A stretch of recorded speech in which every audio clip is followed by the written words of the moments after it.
Welcome to Paranormal Central, broadcasting live from Central California with your hosts Jeffrey Gonzalez and Alan Thomas. Broadcasting video worldwide at ParanormalCentral.net and broadcasting audio on the Dark Matter Network at ArtBell.com.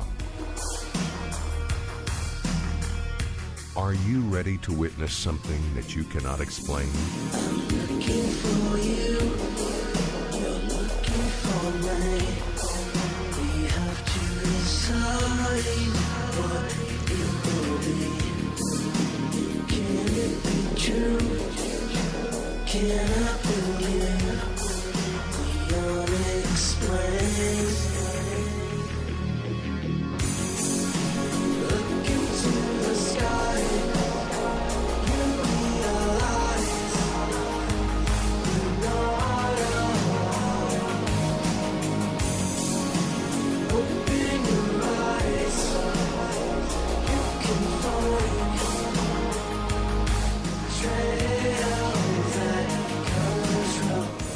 Hello everyone, welcome back to another episode of Paranormal Central, broadcasting live from the bottom left-hand corner of the Nevada Triangle in California, city called Fresno.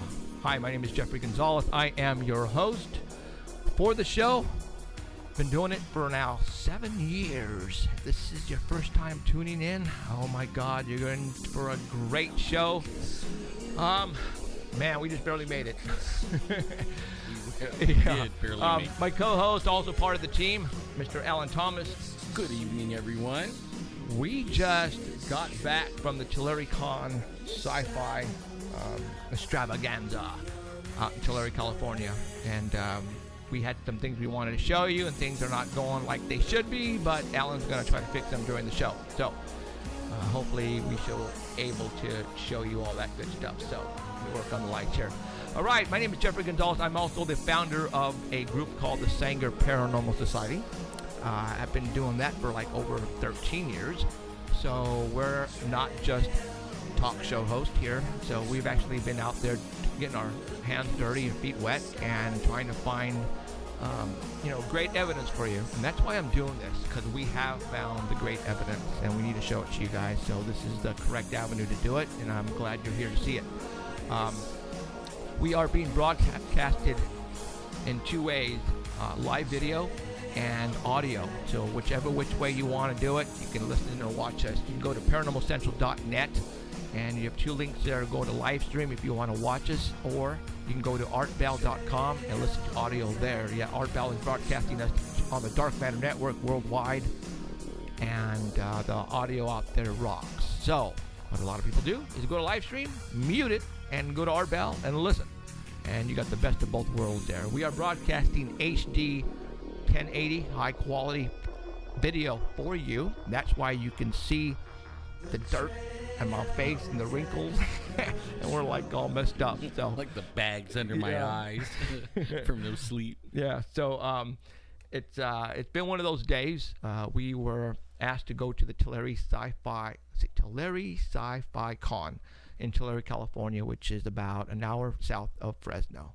And we had a booth out there, and we went out there just to do promotion, say hi to people. It was fun. We were out there for 2 days.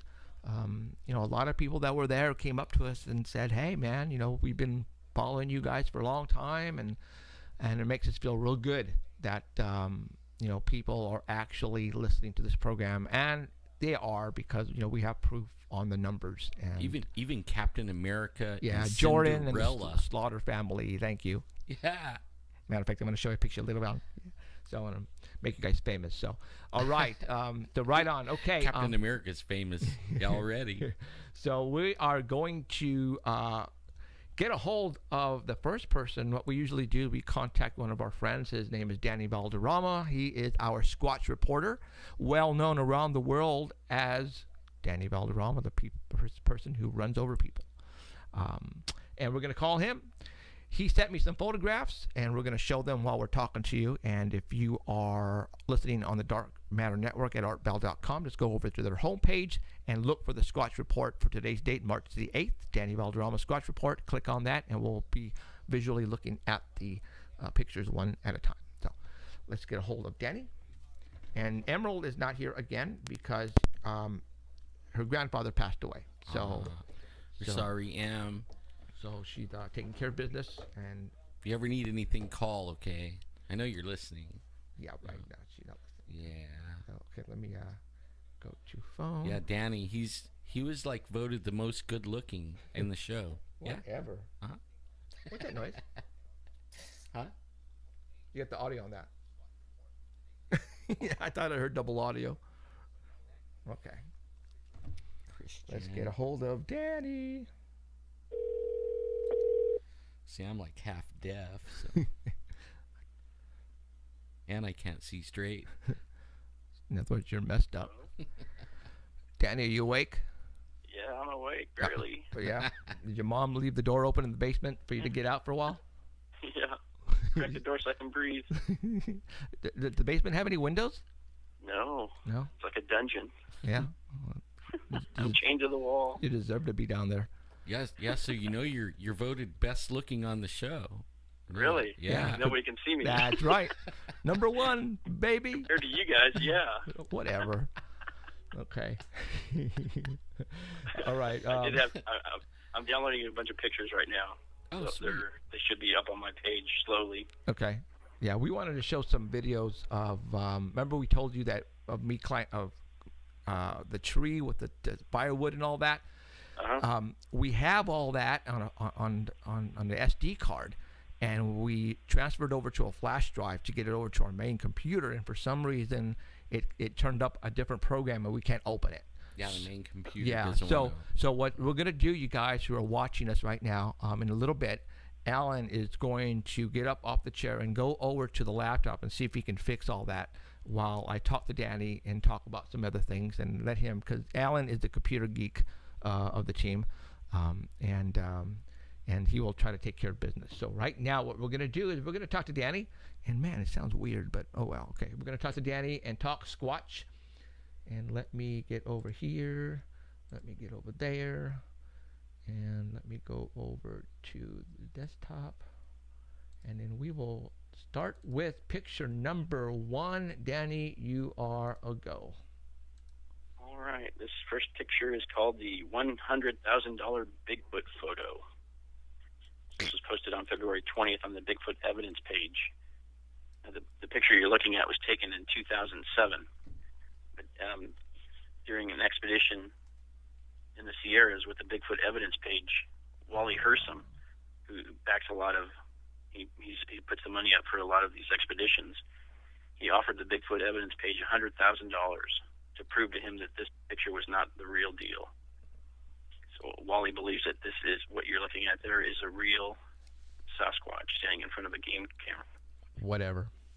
Now, the picture was taken on D.B. Young's property, and it's been come to known as a Big Phil, is what they call that picture. And Bigfoot evidence page passed on the offer because they felt that any evidence that they presented would be just subjective, so they wouldn't be able to prove it one way or another. And at first glance, many people do believe that it's fake. However, people that are familiar with the location and who know D.B. Young say that and know his character believe it's the real deal. You know, some say it's a statue, but statues can't walk. Some Well, say- how do you know this thing is walking? I'll let you know in a second. Oh, sorry. But some say it was a large person that came into the camera range and got a picture of him in his backyard to stage a prank. But at the time this picture was taken, it was on January 26, 2007. The temperature was below zero, and there was frozen footprints everywhere. And there's a swamp area, and everything was frozen.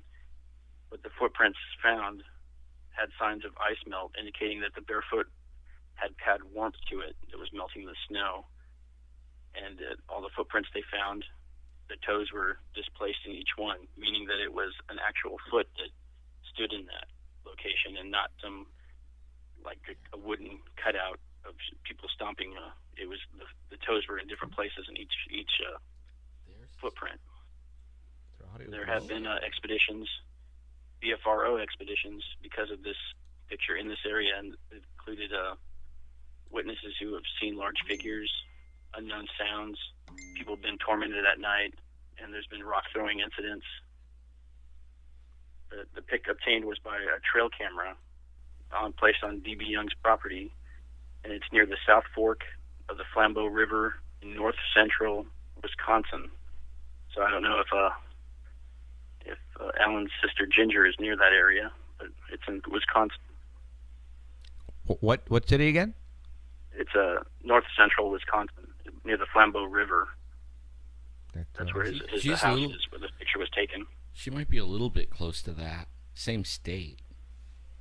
I guess they said it's better. The audio's better. Okay. All right. I wonder how it is for Keith. You know. Well, you can turn it up and turn it low on his end, so he should be right. Yeah. So, all right. Well, I you know what? Come on, really? We have a better photograph, dude. Just a little background on D.B. Young. He's a professional hunting and fishing guide and a wildlife specialist, and he spends most of his time stalking deer herds and bears and wolves and coyotes because he takes groups of people out in the hunting season, and he has to be able to take them to where the best places to catch these things are. So the reason he put this camera up is because there was something that was killing his pet cats during the past week, and 4 of his 7 cats were missing. So he put the camera up to see if he could catch some kind of predator that was out there getting them.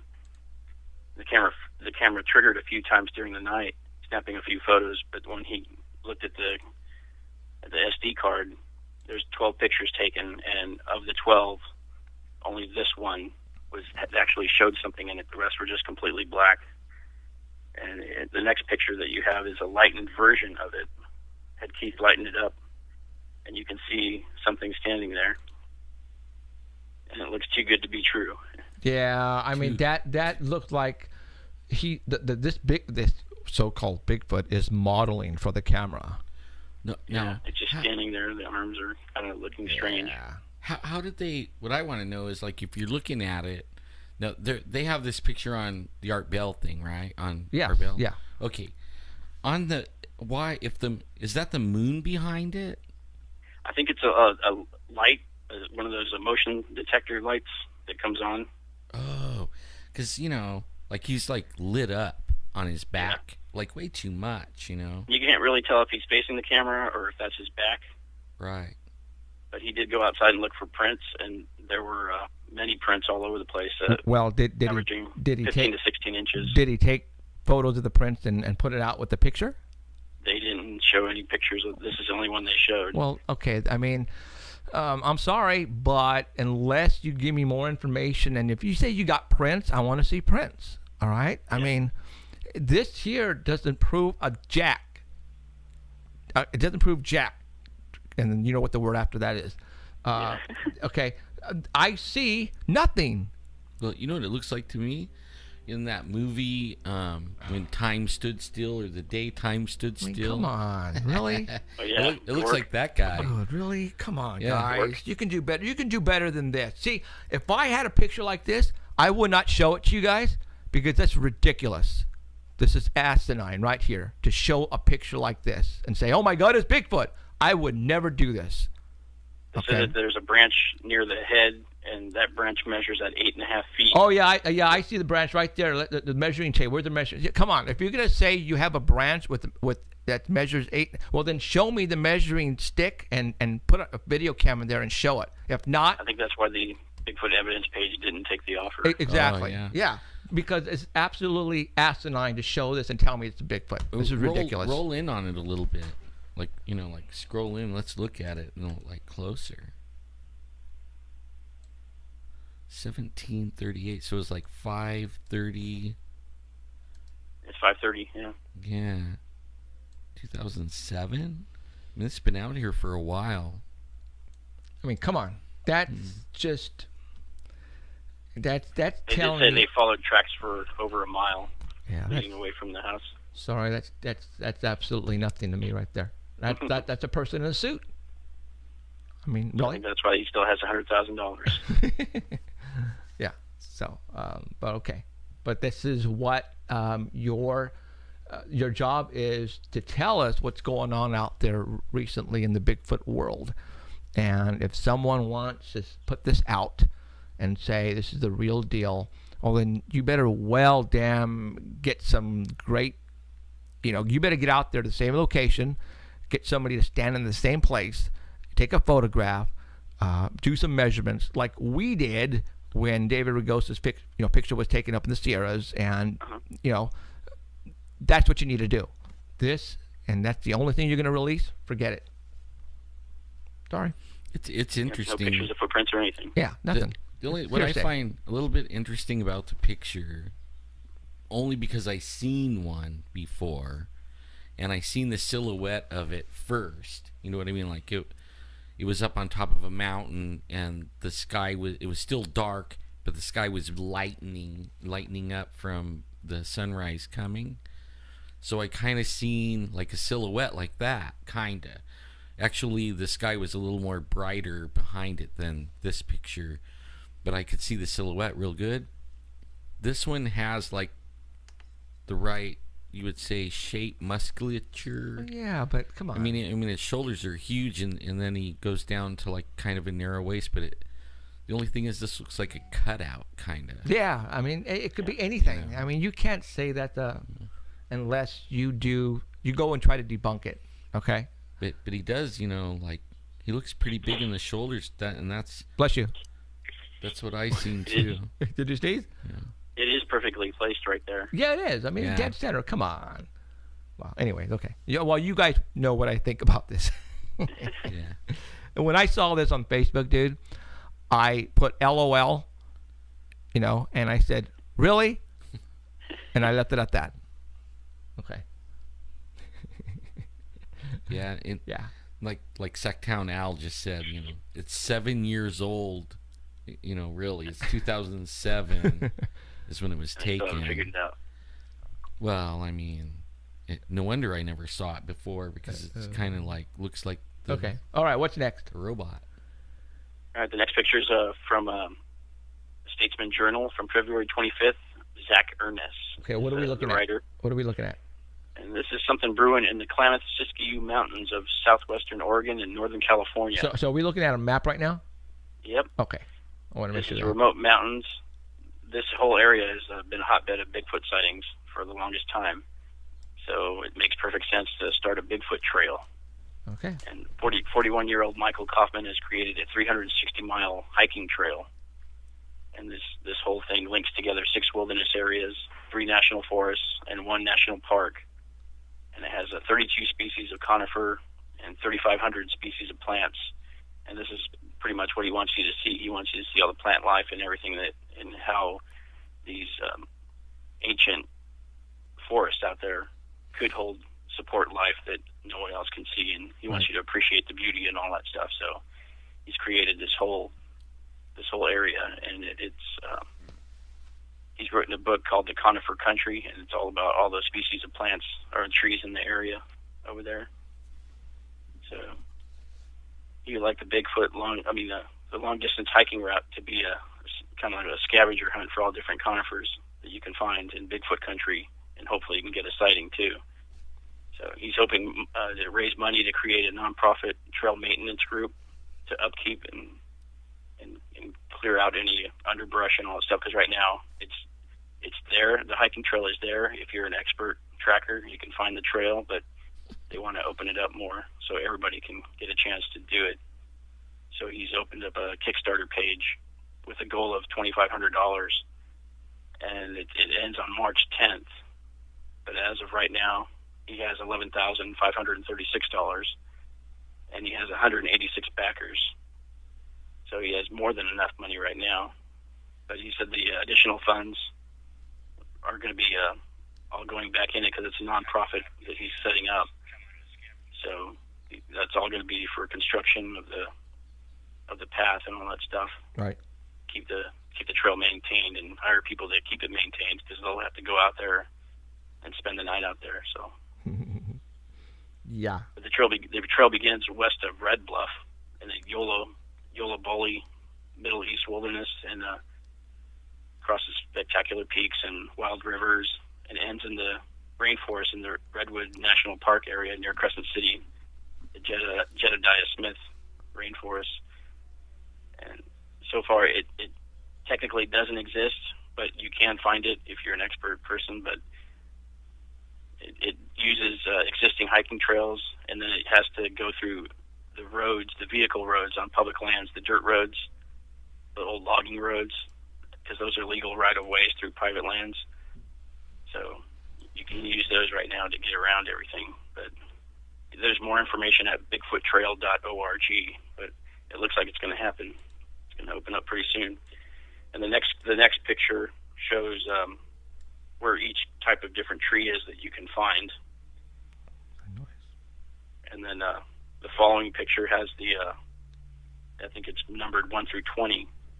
So if you don't want to do the whole hike all at once for this 360 miles, you couldn't do it. You can do sections of it. And it has it detailed. If you click on each one of those dots when you go to the website, it has a detailed map of how exactly the route goes. So you can find it. That's pretty good that they're actually getting a Bigfoot trail now. Right.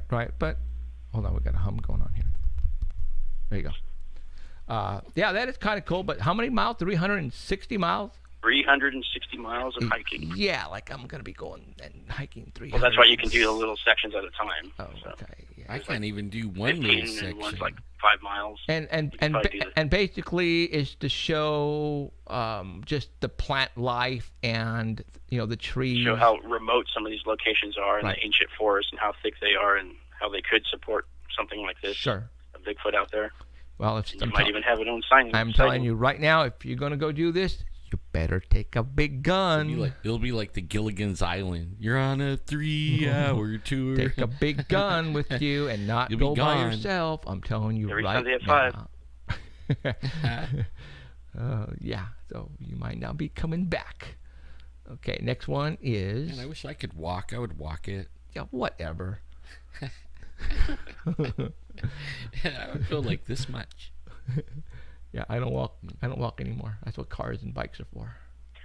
Sorry, I'm a lazy butt. If I can't drive there, I ain't going. I'm not going. So, okay. I got the next picture up and it has numbers on it.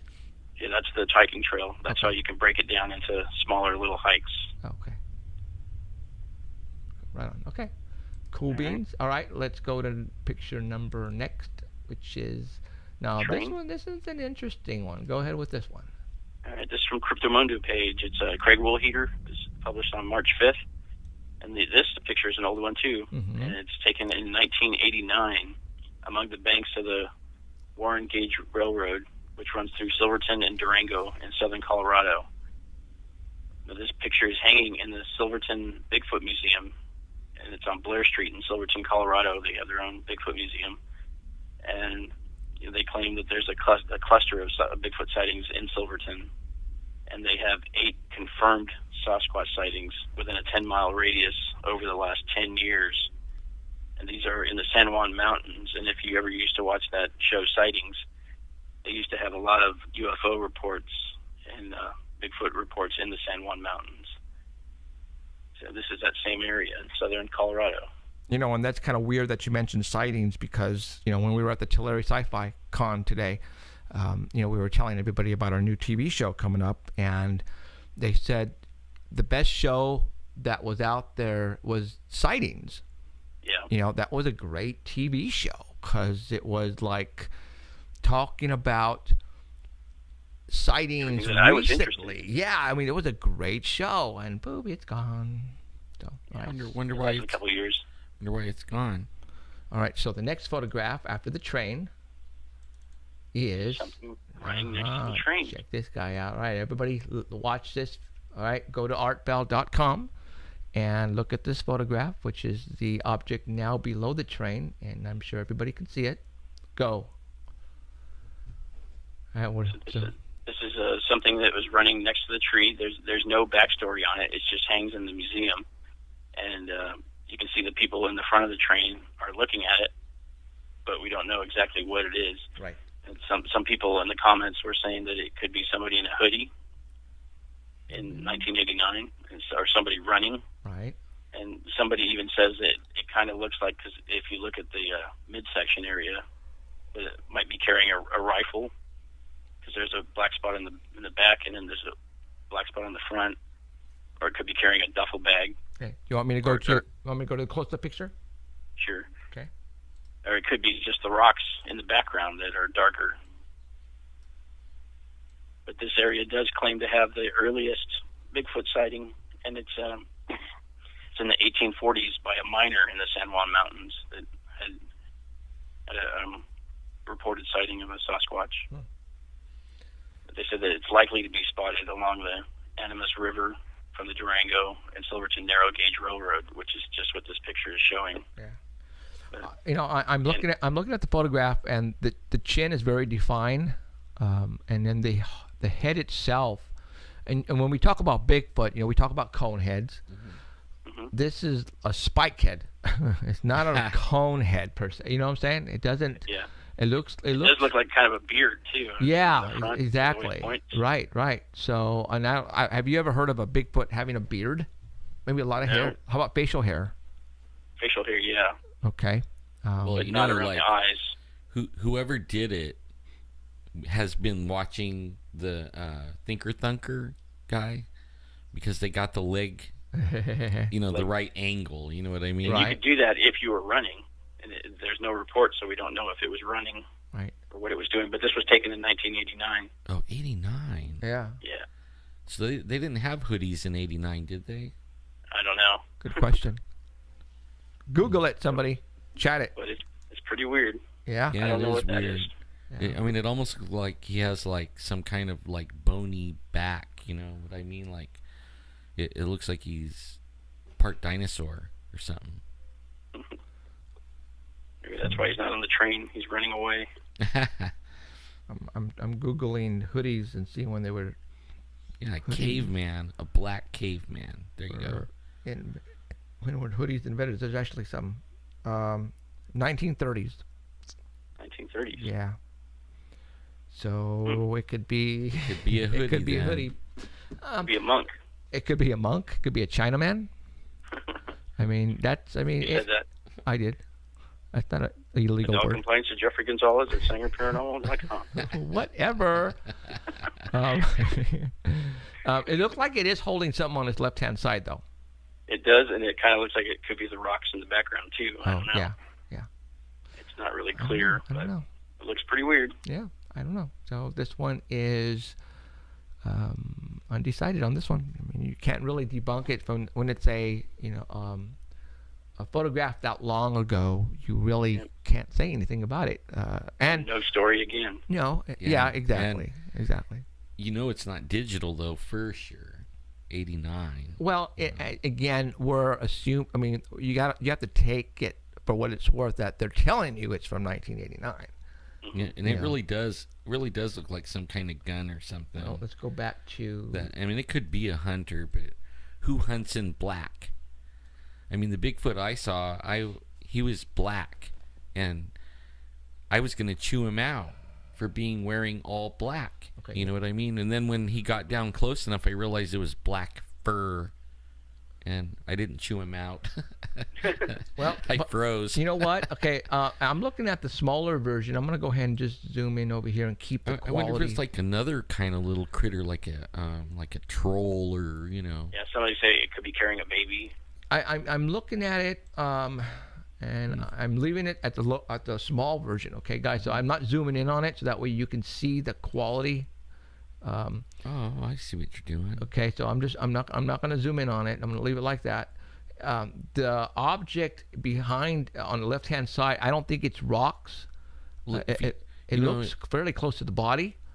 It looks like the people are in the train are looking at it. Yeah. I don't think it's. I mean, it's to me. It's the size of a skateboard. That's what I'm looking at. The size of a skateboard, depending on the size of this person or creature, whatever you want to call it. It looks like the size of a skateboard, and it's holding it on its side. It doesn't look like a gun to me. The gun is not the right shape, and I think the gun, if you look at a shotgun or a 22, they're, almost 4 feet long, 3.5 feet, 4 feet long, and they're skinny. That doesn't look like a gun to me. Can it be carrying, like you said, some food, like a pig, like a deer? I don't know. But that pointy thing at the very top of the head is throwing me for a loop. Yeah, but now that you have it on this picture and the way you have it rolled in, you could see the pixels, the squares. At least I can on this. Okay, so I can't see it. And that little pointy head isn't really part of its head. See, now everybody that has a big computer at home or looking at it on a monitor, see, you're looking at that point. You know what that pointy thing is? It's the trees in the trees in the back. Yeah, or bushes or whatever the bushes. It is. Yes, you're right. So that's not part of its head. Oh. It looks more real like that now than okay. before. So you guys see this? All right. So all the people on live stream, they can see it like that. Or if you're on the Art Bell one, you can download the photo or save the image and then use your scroll wheel and scroll into it. You know what I mean? And then you can see it on your computer. Okay. Now you guys, now we're talking. It's not a pointing head. Right. That's part of the back of the bushes, like Alan just said. The chin, it's what we're looking at. It's possibly maybe the bushes as well in the background. Right. And what it's carrying is definitely on the left-hand side. It could be an animal. Could be. And now, if this is 1989, you guys, we didn't snowboarding back then. Yeah, because snowboard.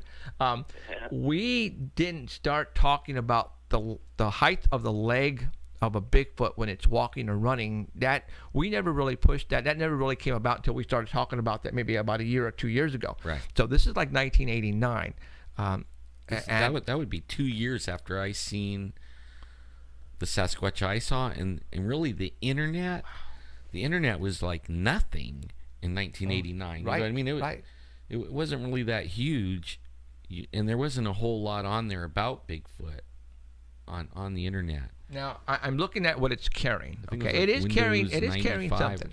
It is carrying something. Or no. Now I'm thinking if it was an animal like a pig or a deer, it would be slouched over like a half a circle. If it was carrying it, it would, when you carry, I'm not saying I ever carried a dead person, but it's slouched. It's like, it's I'm not going to comment on that. Shut up. It's when you're carrying a lifeless object. Okay, now check out like. Yeah, you talked to somebody recently that saw them carrying a dead pig. Right. How did you say they were carrying it? Over the shoulder. Over the shoulder. Yes. See, and then I've read where they carry. I've had reports of them carrying them under like this. Okay. 150-pound animal, they can carry it under their arm. But like see, that. this is Now, right at the waist. Look at the posture of how the back is, and then how the legs are bent. Right. You know what I mean? Like, it doesn't have the right posture as a human. Right. It almost has like a monkey posture, kind of. The back left leg as it comes up is right now is telling me that a human doesn't walk that like right, that. Exactly. Okay. And like Danny and if pointed it is out, running, if it is running and carrying something, that thing would be. Oh, no. Your arm would be forward, so it would be a lot higher than it is now. Now since you brought that up, let's say it is running, all right, and if the animal is bouncing up and down like this, and when they took the photograph, the animal was up in a straight position. Click. You know what I'm saying? Because when you're running with something, it's bouncing, and at that point in time, whatever it's carrying, if it's an animal, instead of being in the sloshed, like a lifeless dead body, but bouncing up and down, and it snapped the photograph when it was up in the straight position. I see what you clip. mean. And that's what you're looking at. Like if it was a deer and was dead, it would be drooped. Exactly. But if he's running, it's bouncing up like that. He caught it like in mid-air. Bounce. Yes, exactly. Yeah. Exactly. Too bad we didn't have another, like the second shot where it was down. You know what I mean? Yeah. Like right. Exactly. It only has one picture. Yeah. Yeah. Well, you know what? I say we debunked, or Alan debunked the cone head or the arrow, whatever it is. It's part of the back of the bush, so it doesn't have a pointed head. And the actual chin is what we think. It's still the bushes in the background. Right. Right? Because of the pixels. You see that? Yeah. what's given me away here that this thing might be, if the date is correct, is the lift of the left leg. That is now telling. they wouldn't know. They In would- 1989, they don't know that. They don't know that exactly. that's If right. this is, if you can tell me this is the actual photograph of a 1989, if it's on paper, then it should have a date on it. Hopefully, so I don't know, but you can easily debunk this pretty darn quick if there's a date on the paper. If there's a date on the paper and it's like legit, dude, this might be legit. Somebody in Colorado, get down to that museum, This might be legit, man. pull the picture off the wall, Yeah. look on the back of it. Absolutely, like National Treasure. You know, go get the Constitution, steal it, and go do some. Not the Constitution, That but was Jeffrey Gonzalez that said that. so yeah. I mean, there's a good. I mean, you can debunk this, guys. So anybody who's near this museum, where's this museum at again? Silverton. Silverton in Colorado. Yep. Somebody get out there. Come on, this guy. Anybody out in Colorado who's watching this show, listening to us at Dark Matter, get your you know what out there, and go up to it really close and take a photograph. And if it's if you can get the museum curator or whoever is, if this is hanging, to see if there's a date on there, and if there's a number that says it's 1989, then man, you might have the real deal here, and this is cool. Very cool. Well, I wonder if The hell was that? I don't know. You there, Danny? Yeah. What'd you hear? That's weird. Everybody hear that? I didn't hear anything. Oh, you know? Was it the government? What is that? I don't hear what you're hearing. Thunder again? No. Now it's gone. No, that was I weird. don't hear anything. Did It sounded like somebody called in. yeah. It's still there? Yeah, I'm still here. I don't hear anything that Oh, you're wait. hearing. Skype took us out? Wow. Okay. We're back? Oh, Wow. that's Okay. That was weird. The Okay. government. Do I need to go over and answer it? The call? Everybody who's listening to us at live. Signal? Yeah. The Skype went down for some reason. And that usually doesn't happen. It's usually the other way around. Yeah, never happened. Uh-uh. You got too close to the picture. Huh? You got too close to the picture. Yeah. It's real. Weird. Okay, we are back on for the Art Bell people who lost us for some reason. We lost Skype. We sent Skype audio to the Dark Matter Network, and that went down for some reason, which is weird because we are using the same internet box for live stream, and that one was fine. So that was just weird. So okay, so there you go.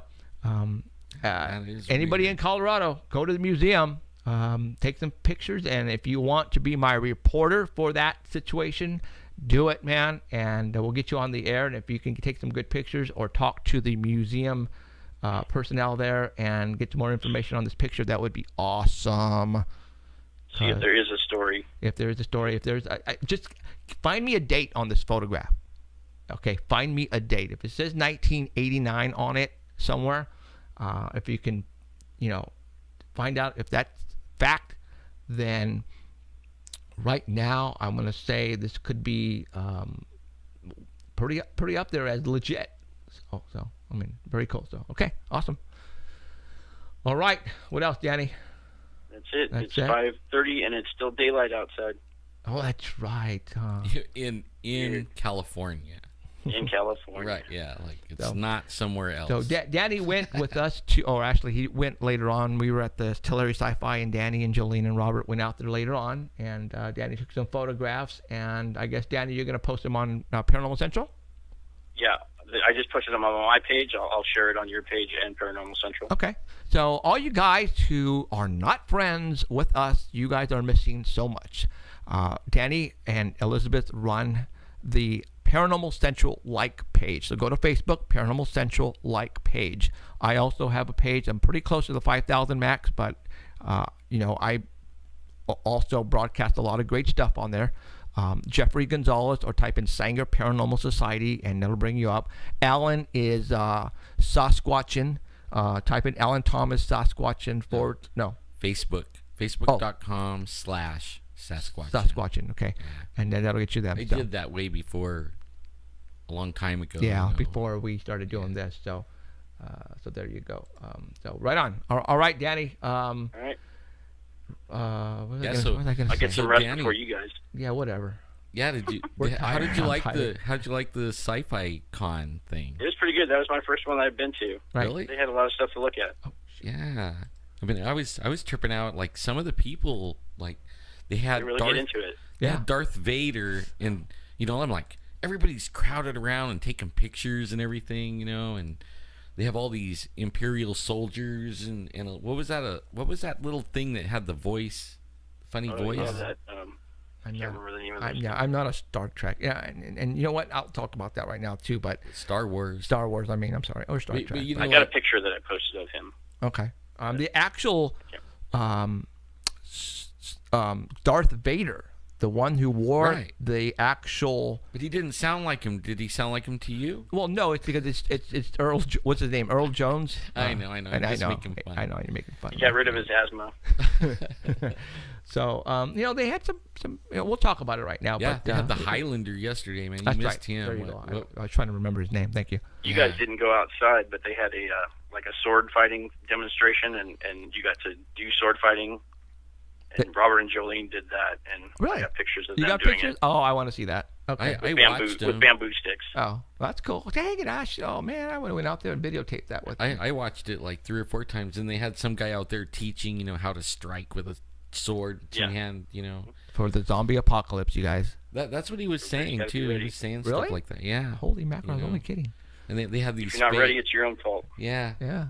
Wow. It was pretty fun. He was telling them how, you hold it, and they had bleachers set up where Right. everybody could sit there and watch him. And then they even had, like, these guys dressed up in leather armor Uh-huh. with like plastic big giant swords, and they were doing games, like they're dressed like costume play or Okay. whatever you call it. Cosplay type, yeah. Yeah, and then they were doing costume fighting play. It was kind of cool. They had another shed in the back, and I don't know, was that where they were doing it, or they No, were doing they- something I there? don't They know had what some they were- bleachers Huh. out on the side by the food area. Okay. So. All right, I don't know dude. what the food. I don't know what that building. They kept saying go there. They had but some things going on in there, Not but go I there. didn't. Yeah, they need to next year, if they have it next year, they need to promote what's going on in there with like signs or something, because I had no clue. So, all right, Danny, thank you very much. We'll talk to you next All right, week. guys. Okay. Thanks. Okay. See ya. Bye, Danny. Thanks. See you guys. All right. Bye. All right, Danny Valderrama, our Squatch reporter. When we do this show, and one of the reasons why I wanted to do this show is I was tired of hearing stuff on Roswell, on Area 51, on that's all we hear, guys. That's it. So my idea, my intent on the show was to bring you stuff. What happened like last week, like 2 weeks ago, around the world, around the United States, around our area. And Paranormal Central, the TV show, is going to be that. I am not going to mention anything about Area 51 or Roswell, New Mexico, or anything like that. Unless it's new news, then I'll talk about it. But my idea is I'm going to keep you guys informed like we do today with Danny's Bigfoot stuff and Heidi's stuff, and I'm going to show you guys what's going on. And that's what my intent is, okay? So, and for those who don't know, we got asked to give the Fox Network here in California 26 episodes of our show. And it's not going to be what you see like this. It's going to be in a different setup, but you'll be able to see us on the Fox Network, and we're not sure yet exactly the time and the date. We're shooting for April, beginning of April now. We are filming episodes as we speak. As a matter of fact, we went to the Tulare Sci-Fi Con, and we had a booth there, and kind of blew us away because a lot of people came up and they said, we've been, following you guys for a while now. And they had stories. Yeah, and like what you were talking about just Right. now. Like we want to Recent bring stuff. those stories. I got 2 videos Man, they Okay. had stories. See, people come up and they go, all right, you guys, I have something to show you, but don't laugh. And I'm going, we're not going to laugh. Yeah. You know, this is what we live for. And they are asking for an avenue for somebody to be there so they can come up and say, you know what, I got this photograph 5 years ago, 10 years ago, or last week or yesterday. I need to show it to somebody. Can you take it and give it to somebody who is who knows how to, you know, look these things up and see what we got? And that's the whole idea. And people were coming up with stories, but we got a couple of videos, all right? And I've already got permission to use both of them on the TV show. So that's what it's all about, all right? And See, now they're asking in chat, can they get it on the East Coast? not yet. We're working in a on it. Conundrum. Yeah. On we're not going to stop the internet show, and we actually can talk more. See, You could go more in depth. Yeah. And talk about a broader range of things on the internet show. So Right. the internet people probably are going to get a better deal out of the thing. you know, we have to play the game with the big boys. And what I mean by that is if you get put on a national TV show, network, NBC, CBS, ABC, Fox, CNN, and MSNBC, anything like that, you can only talk about certain subjects. All right. If you're on the internet, you can talk about whatever you want, almost whatever you want, unless they cut you off or whatever. But on the TV show, we're going to be tamed. I mean, we're going to admit to you, we're going to have to be tamed, because if we get asked to sign on the dotted line and keep on going, then we are only going to be allowed to show and talk about certain subjects. That's just the way it is. All right. But on the internet, it's a totally different story.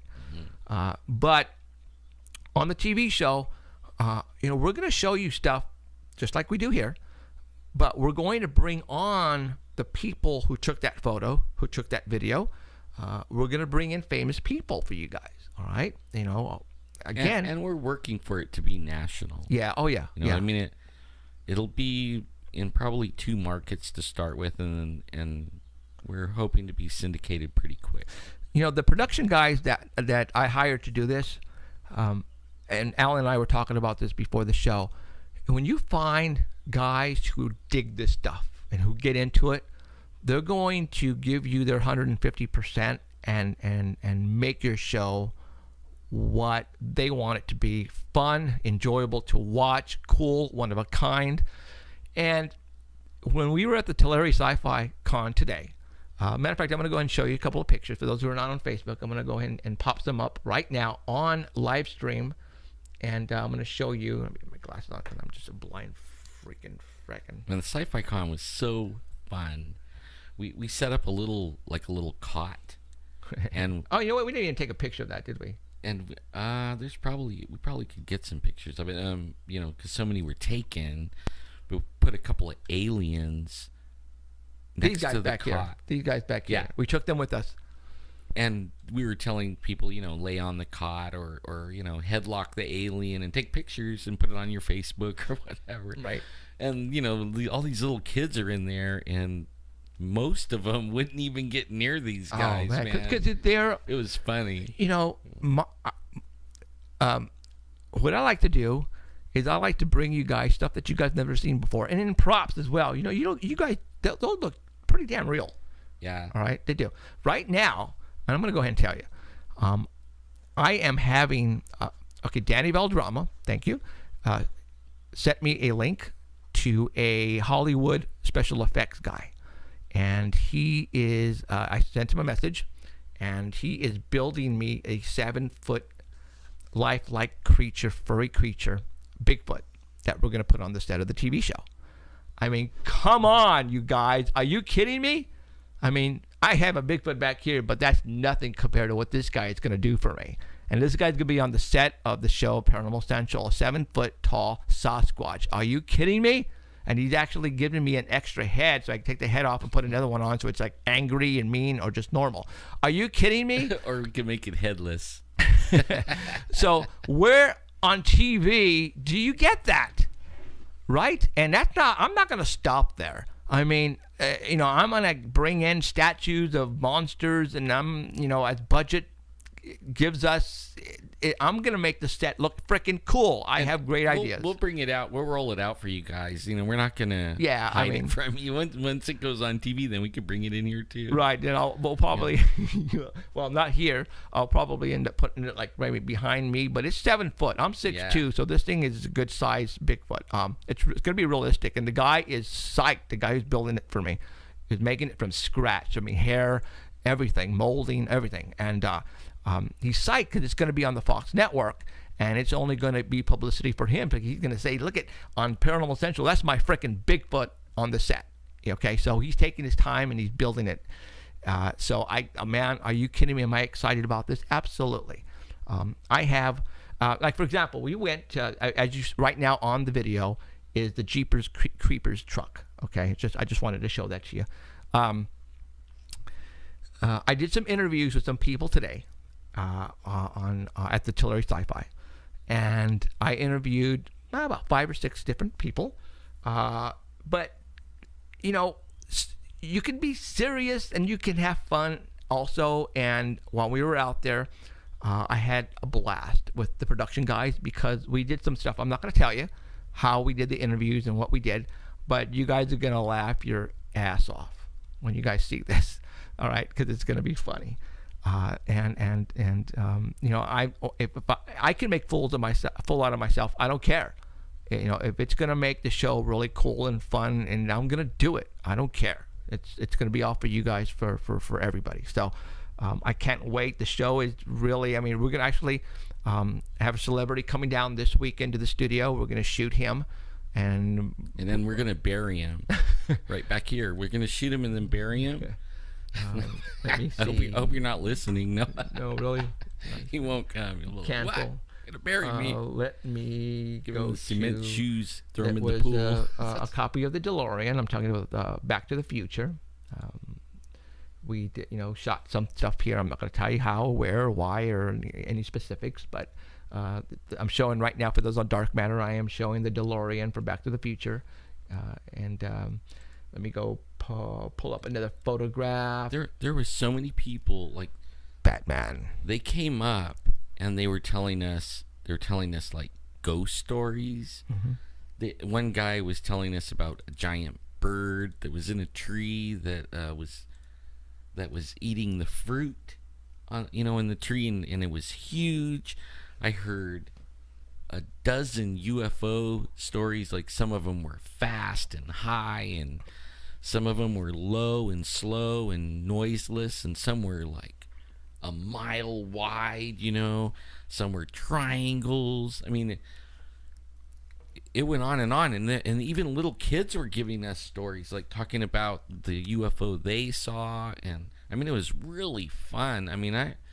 I really do believe that everybody has a story. Absolutely. And it was really, like, I like doing those things because you get to sit there and shake their hand and look in their eyes, and you could tell that they're serious. They're telling the truth, Absolutely, yeah. Especially the little kids. They won't get near the alien because they're totally afraid of it.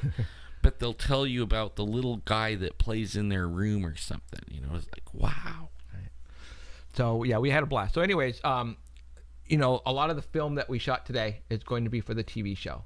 Right now, I'm just showing you pictures of the facility and all that kind of stuff. It was done really well. This is their second year.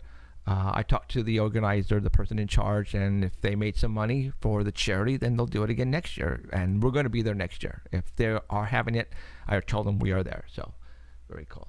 All right. Alan, can you do me a favor and see if you can make that flash drive work for me? I'll see what I can do. So what Alan is going to do is, last week when we were talking, what ticks me off, you guys, is I'm an honest person, all right? And for all those who know me, that's just the type of person I am, all right? I'm not going to lie to you. I'm a very religious person. I just don't do that. And when we talk about the stuff that we do here, and then when people start slamming us on, let's say, Facebook and on chat, on live stream, and on YouTube and leave comments that we are just a bunch of liars. We don't do that. You guys have no clue what you guys are doing. You guys are fibbing. There's no way you guys are pulling us all this stuff and getting all this great evidence. And you don't climb trees, Jeff. Why are you lying to us? Okay. Well, on my Sony Handycam, I forgot I had an SD card in there. And while we were at the Tulare Sci-Fi Con today, Alan had his laptop, and we popped in the CD card, and it brought up all these videos. And I'm going, holy mackerel. Remember last week we were telling you about the tree that's 85 foot up that had the stripped bark on the limb and the pieces of firewood up there? Well, I got video of that, and it's on that SD card. When we downloaded it on the flash drive to the main computer here, it didn't want to play for some reason. So what he's going to do right now is he's going to try to fix that, and then we're going to download the videos. But I was able to get some pictures to show you that, and I'm going to show you right now on live stream that I actually do what I say I do. All right, and I believe you are looking at me right now. Okay, that's me gaffing up a tree. I started doing this about 2 years ago. I think I am the first one to do this. Can you tweet it to Art Bell? You'll have to do it for me. Okay, so tweet it. Okay, crap. See, Emerald was the one who does all this, you guys, and I can't do it right now. So that's me. I'm about 10, 11 feet up a tree, and as you can see right there, I'm circling the camera, and I am up there doing what I said I do. All right, I'm not lying to you guys. Okay, let me put up another photograph. This one is again me, and that is Robert down there. And again, I am up a tree, and I am gapping, and I'm putting a couple of cameras right up there. I like to say I'm the first one who started this, only because I am a certified climber using gaps. Why? Because I work for the phone company. And I said last week, I am afraid of heights. Yes, I am afraid of heights. So I almost didn't get this job because I am afraid of heights. But this height right here doesn't kill me. It doesn't scare me. All right. So the whole idea here is to place cameras facing in a downward position, because Bigfoots, when they're walking, they're not walking with their face up a tree. Maybe they might be, but they're usually looking, below them where they're going. And a lot of the guys place their cameras at waist high, knee high, pointing sort of kind of upward. And I think the Bigfoots, if the Bigfoot investigators go to a certain location a lot, they're going to know what to look for. And that's why they're not getting any photographs, man. You're going to have to put them up high. As long as the Bigfoots don't see you put them up high, well, then you're okay. So so there you go. There's a picture of me up there on a tree with and then I'm going to get a little close one here. And that's me again with my fat, up there, and the gaffs, and I'm screwing in a hook to mount the camera on facing downward. So like I said, I'm not going to lie to you. I do this stuff. All right. Now I'm going to let Alan. Hopefully he can pull up the videos, and I'm going to show you the tree with the firewood and all that, like we talked about last week. So I'm going to do that. Let me go back on here real quick. Danny, number 3. I didn't see that. Okay. Oh, let me put this up real quick. And I think they're watching us right now, Jordan and his wife. It's kind of cool when we're at stuff like this, people come up and hey, we've been watching you guys for 2 years, and Jordan and his wife are big time followers of us, which is kind of cool.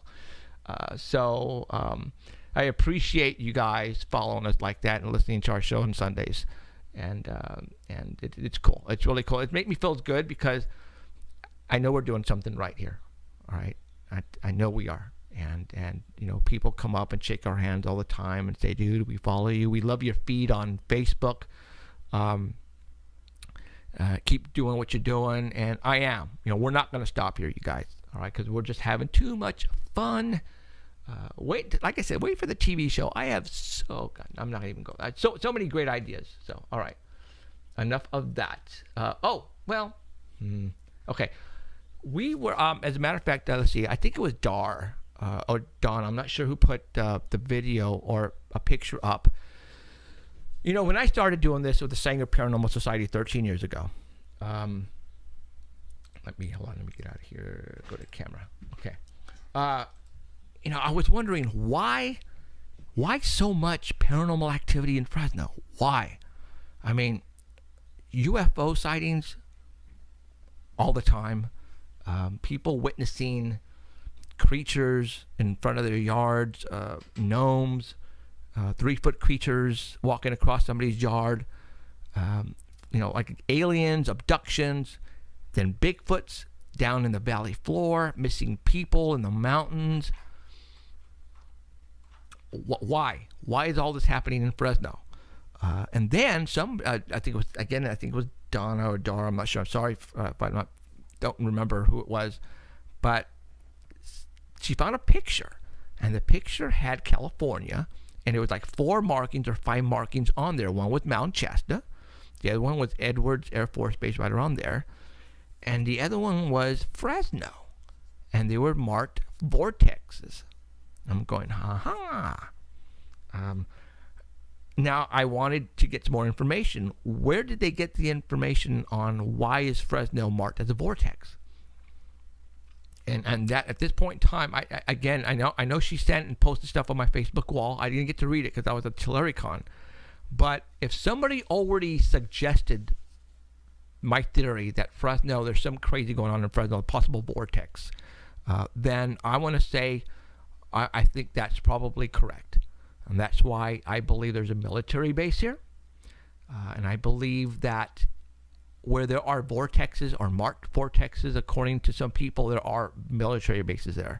And I think they placed the military base there a long time ago because they found out there's some crazy stuff happening there. And either it's underground or whatever. But again, Fresno is one of those weird places. All right. Now,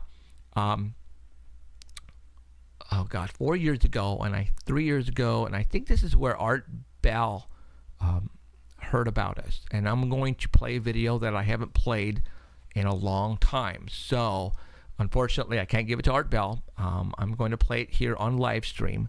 But you guys who are in Art Bell, who are listening, could come back and watch the video. Again, we're not just talk show hosts here. And this is good. You guys are going to enjoy this. All right. I'm going to show you a video right now.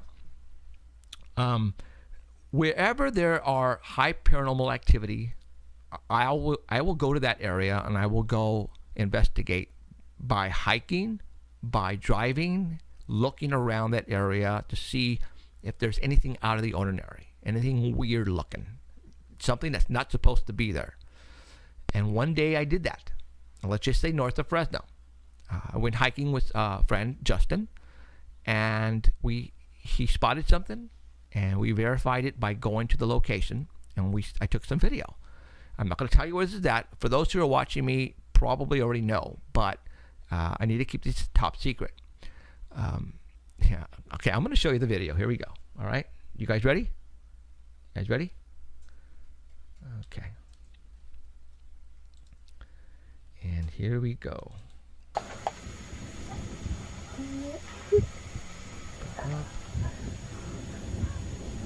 If that was an old copper mine. It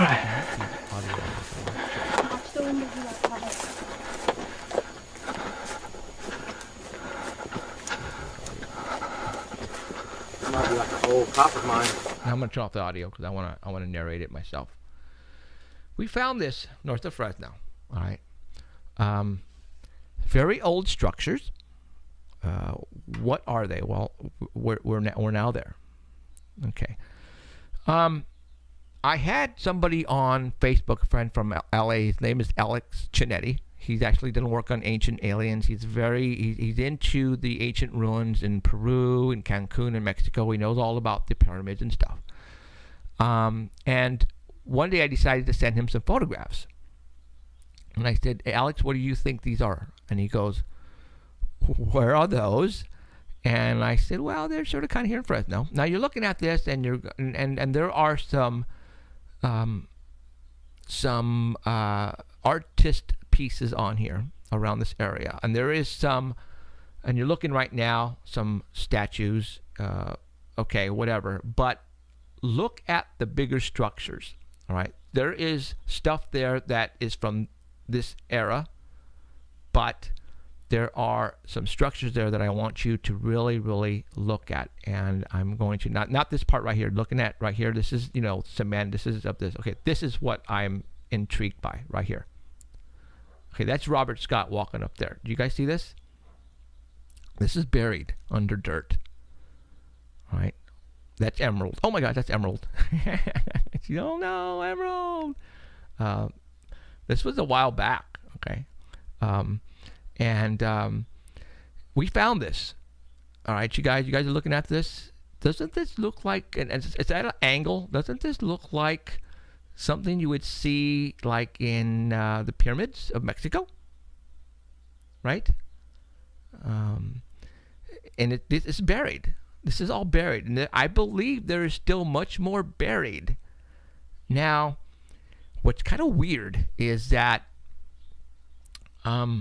where this is at is where we got a lot of UFO sightings. We have no video. What do you mean no video? Oh my God. Oh my God. Oh my God. Thank you very much. Okay, let's start over. That's what you get. Keith's going to say, that's what Thank you. The wife came in yelling at me right now. You have no video. See, I would have known it because Alan would have been on the chat and you would have. Okay, here we go. So now we should be fine. Screen. Okay. So here we go. Back to I'm walking up to the location right now. And here you go. Let's go. I'm so sorry, you guys. There is a structure, possibly a very large structure, buried under tons and tons of dirt. Now that's, brick right there. That was placed there at a later date. But you have all this here. Okay. This rock formation. Look at this. This is buried. And again, that's emerald. Okay, never mind the brick stuff, all right? That was placed there at a later date. But look at all the rock structure that is buried under tons and tons of dirt. Now, this part here, like I said, the cement, the artist structure, artist statues, the owner, I think, just put this there just to goof around, all right? Doesn't mean anything. But what I want you to focus on is the larger structure. Now this part right here, these columns they have wrought iron in it, which is of this era. I don't want you to like this part right here. Don't even, that's this generation. Don't. But this right here is what I want you to focus on. It's not gonna do it. No. Okay. This is buried, you guys, under tons and tons of dirt. This is in Fresno, California. This is the location where all of the paranormal stuff happens. Don't you find that interesting? All right. Now look at the slant part of this wall. Again, this is all buried under tons and tons of dirt. Somebody was telling me that they were doing gold mining here, or maybe possibly copper mining here. I'm taking that into consideration, but this is a lot of work for copper mining and gold mining. I found out that if you were gold mining, where they came in and they would settle and in tents and whatever, and mine for gold, and then after retrieving as much gold as you can, then move to another location. So why would you build structures like this? All right. Again, these statues mean absolutely nothing, but the larger part of the structures is what I'm trying for you guys to focus on. And I will show you again right now. Hold on. But yeah, I find this very, very. See that hill behind it? I believe there's a large structure underneath that hill. That's just my theory. That's just my theory. That the structure goes all the way underneath that hill, like a pyramid. Huh? Like a pyramid. This is a lot of UFO sightings at this location, and look at this right here. All right, not the statue part, but look at this pit. Look at how well it's been built into the ground. There is a bunch of twigs and branches put in there, but I think that it was there to cover up whatever's in it. But anyway, see, as you can see, that's buried. All right, you guys? That's in Fresno, California. I wonder what else is here in Fresno. How did we find this? It's because I get off my ass and I go out and I go hiking and looking for stuff for you guys. And this is what I find. All right. Now let me pause this. Do you see this part right here I'm circling? If you go to the pyramids in Mexico, Cancun, when they build structures, they'll in the structures, they'll put stones and different levels of stones for creative purposes, right? Do you see this right here? This stone? It was built, when they were building this wall, then all of a sudden it comes out a little bit and then it continues on. What would be the purpose of that? Why would they do that? It's because whoever built this, they were structure builders and they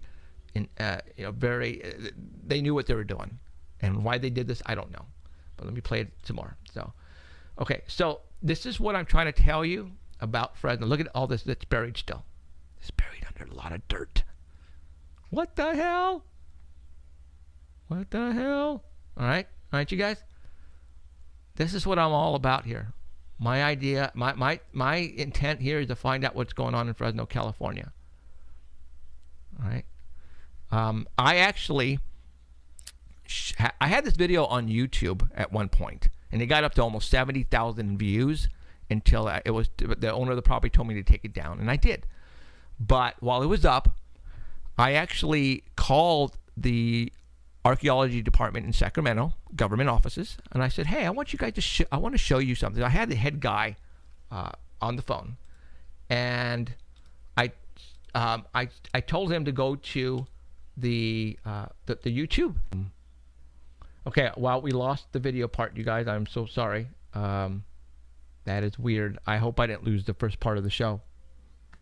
So, yeah, broadcast ended. Yes, thank you. That just doesn't make any sense to me. Why it did that?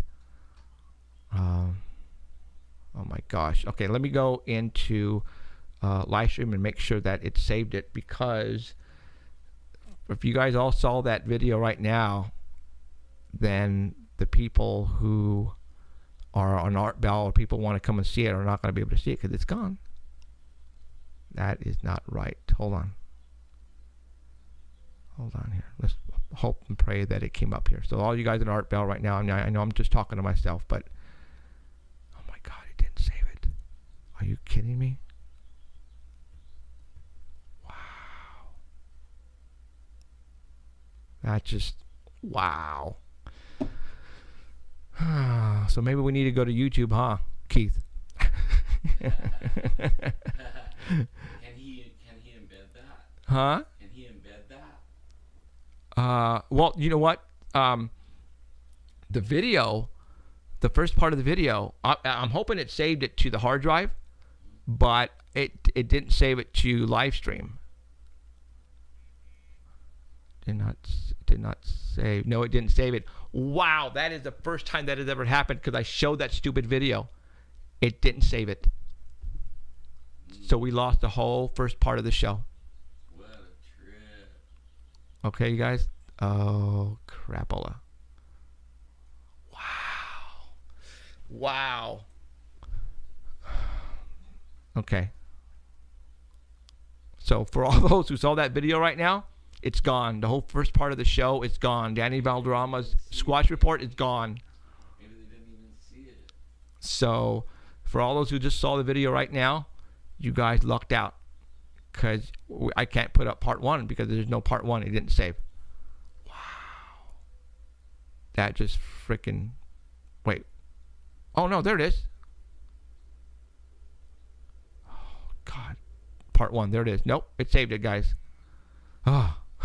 Government shut you down. Yes, they did. You know, guys, am I putting you guys on? No, I am not putting you guys on. But there it is. Part one. Save as a draft. Save. I'm trying to find it so I can publish it right now before I lose it. Hold on. This is cool, guys. I mean, I'm sorry that I'm just jabbering right now on the art bell, but it's here. I just got to find it now. Part 1. Okay, draft. How do you publish it? Oh, no. Publish on save. There he goes. What was that? That's cool. Okay. So I think now I just saved it. Yes, I did. Yes, there it is. Government did not shut me down. Part 1 is saved. So Art Bell people, if you guys are like freaking out, don't have to. I found it. It was hidden away. And I just placed it right now on live stream. So it is saved as part 1. Cool. All right. Right now, Alan is doing his stuff. He's trying to get those videos to come up. He's having a hard time. I don't think it's going to. Wow, that's crazy. So, okay, that's cool. Come on up back if you don't want. That's cool. So, all right now, tell you what, it's 6:20 on our end. If anybody wants to call in, we're not going to have Heidi Hollis today. She's out doing some stuff. So, if anybody want to call in and talk about some stories, want to ask us some questions, call in right now. We have a hotline number for all those who don't know. It's area code 559-287-8367. It is also on our website at paranormalcentral.net. A lot of people want to know also the song that's opened, the song that we used on the opening and closing. I have an in-house band, Possessed Tranquility. They are on the website. I found this band, and they are my house band. So the new, our TV show per se is a talk show like David Letterman, Jimmy Kimmel, Jimmy Fallon. I have my own band. These guys are my band. They actually went and wrote a song called, oh my God, Unknown. What's the name of the song? The opening song? I'm so tired right now. Me too. I can't think right now. I'm so sorry, you guys. I'm gonna tweet a couple of. You're gonna tweet pictures of the things you were talking about. Okay, so Alan's gonna be tweeting some stuff to the Art Bell. Okay, so but anyways, Possessed Tranquility is our official house band. You can go to the website at paranormalcentral.net, and there is a link there for the band.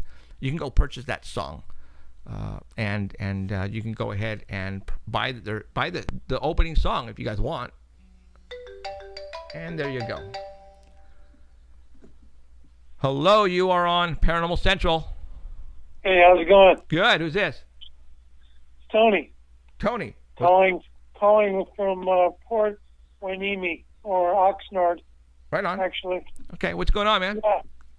Hey, I was going to tell a story. Last time I called up, I was going to tell a story. You guys were in a bit of a rush at that time. Okay. I think if it's cool, I'll just tell it now. It's very interesting. It came out feeling like a dream, but it proved it poked its evil head as being something more of reality than a dream. It just somehow comes off, feeling like, well, it had to have been a dream, but I don't think it was. And it was really weird. I was in my apartment. Is that cool? Yeah, go for it. Yeah, as long as it's not too long, but go ahead. Yeah, it's not. Okay. It seemed like a bunch of people were just looking up in my apartment building parking lot, and then they were looking down. I looked down, and there was a UFO parked in the parking lot, not in a parking space because there was roofs adjacent. But somebody said, I can't believe nobody's going up to that thing. And then somebody else said, why don't you go up to it? It wouldn't hurt. I said, I don't know if it wouldn't hurt or not. This thing was on the parking lot. Yeah. It was daytime or nighttime? It was nighttime, but it was it wasn't real late. Right. And that's what freaked me out. It seemed like all the people, nobody was calling, making an attempt to call authorities. They were just staring at it.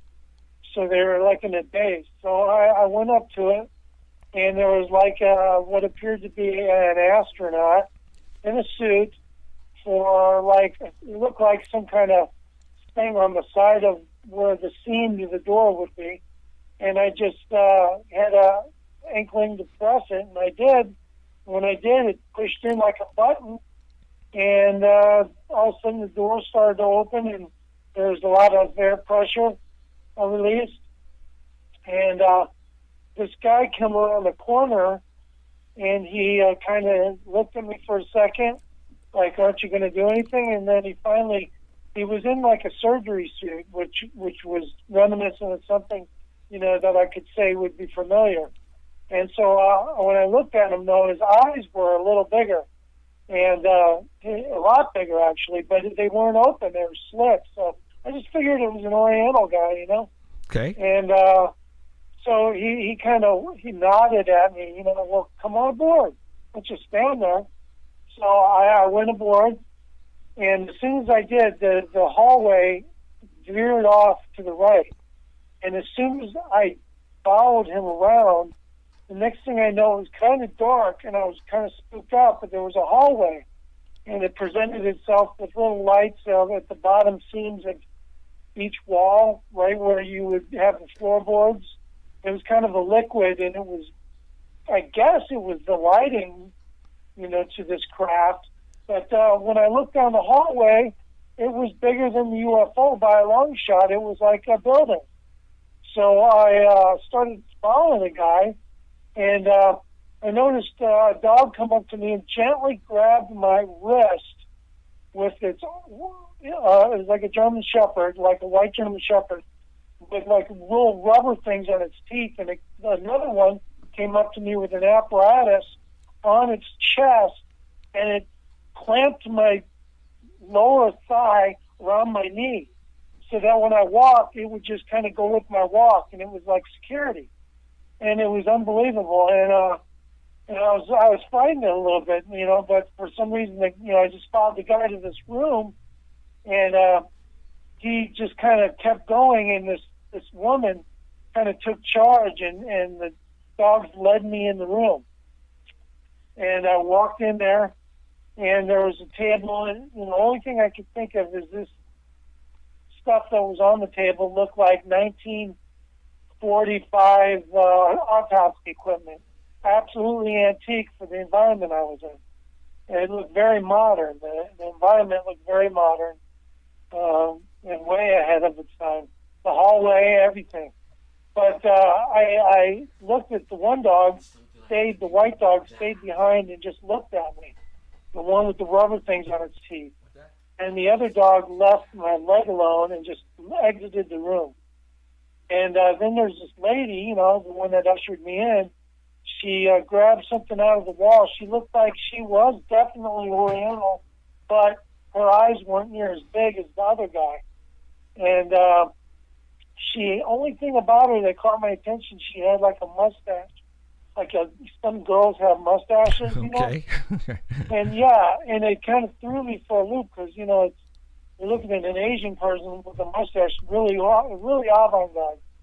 And anyway, she grabbed something out of the wall and started talking, and it was almost as if she was talking into the device, but I think she was just talking, and for some reason, my hearing was cut off, and I was not able to hear a thing that she was saying. And that this object she had in her hand was about as big as a 1950s walkie-talkie. And I think it did a lot more than just, I don't think it was for communication. I think she was scanning me or something with it. And anyway, she finally decides to put it back in the wall, and it's right into the wall. And she kind of walked out of the room. The white dog watching me. Right. And I looked at the table, and there was some rubber gloves on the autopsy, what looked like autopsy equipment table. And I thought, well, if I grab those rubber gloves and put them in my trench coat, if people let me go, I'll at least have some proof, I think, that I was on here, at least to myself. Right. Well, okay. Well, now I don't know how long you were in there, but when it's almost running to an end. Okay. Go for it. And then then I saw a little window, and there were, in fact, what looked like shelves with closed dual panels on them, so there was no way, buttons or anything to get into them. So I just left them alone, walked over to the window, and it was like freezing rain is when it's really bad, all over the trees. I don't know where they took me, but they took me from where my desert home was in the heat to a very, very cold environment. And I was afraid they were going to let me out in it, you know. So anyway, I had the gloves underneath my trench coat in the pocket, and nobody, you know, the dog didn't seem to mind. And at that point, the dream kind of just dissipates.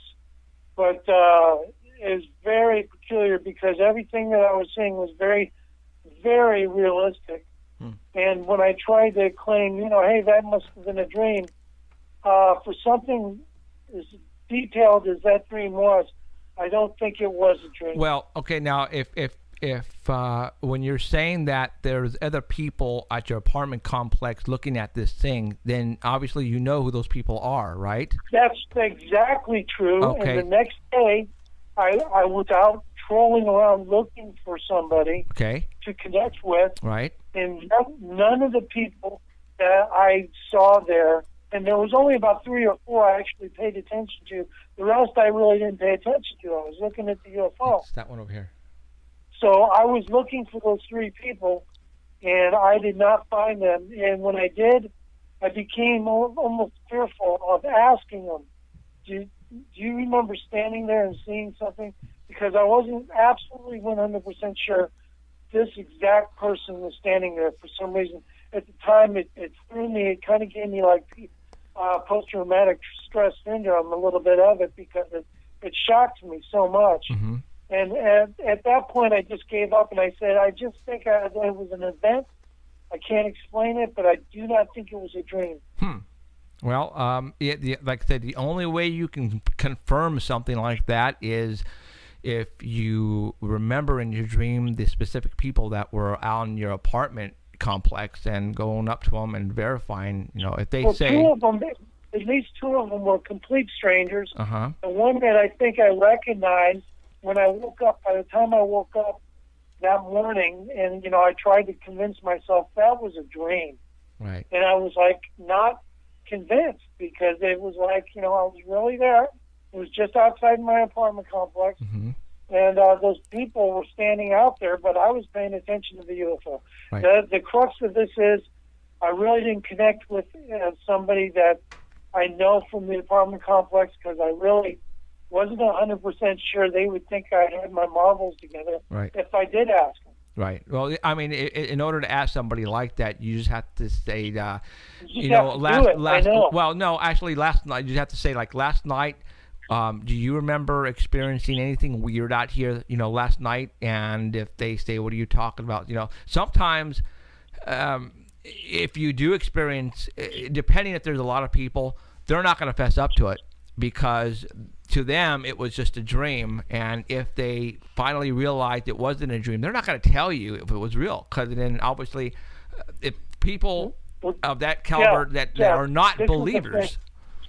This is the thing, Jeff. I think that what's really happening is they interweave reality into times when you're asleep. Mm-hmm. And they do it on purpose because it helps them to achieve almost the forgetfulness, the psychosis where you actually forget and just convince yourself it's a dream, and the matter goes away. Right. And I think they implant their abductions that way, and that's how to self-regress yourself. Right. You realize what are dreams and what are really reality that are posing as dreams. Right.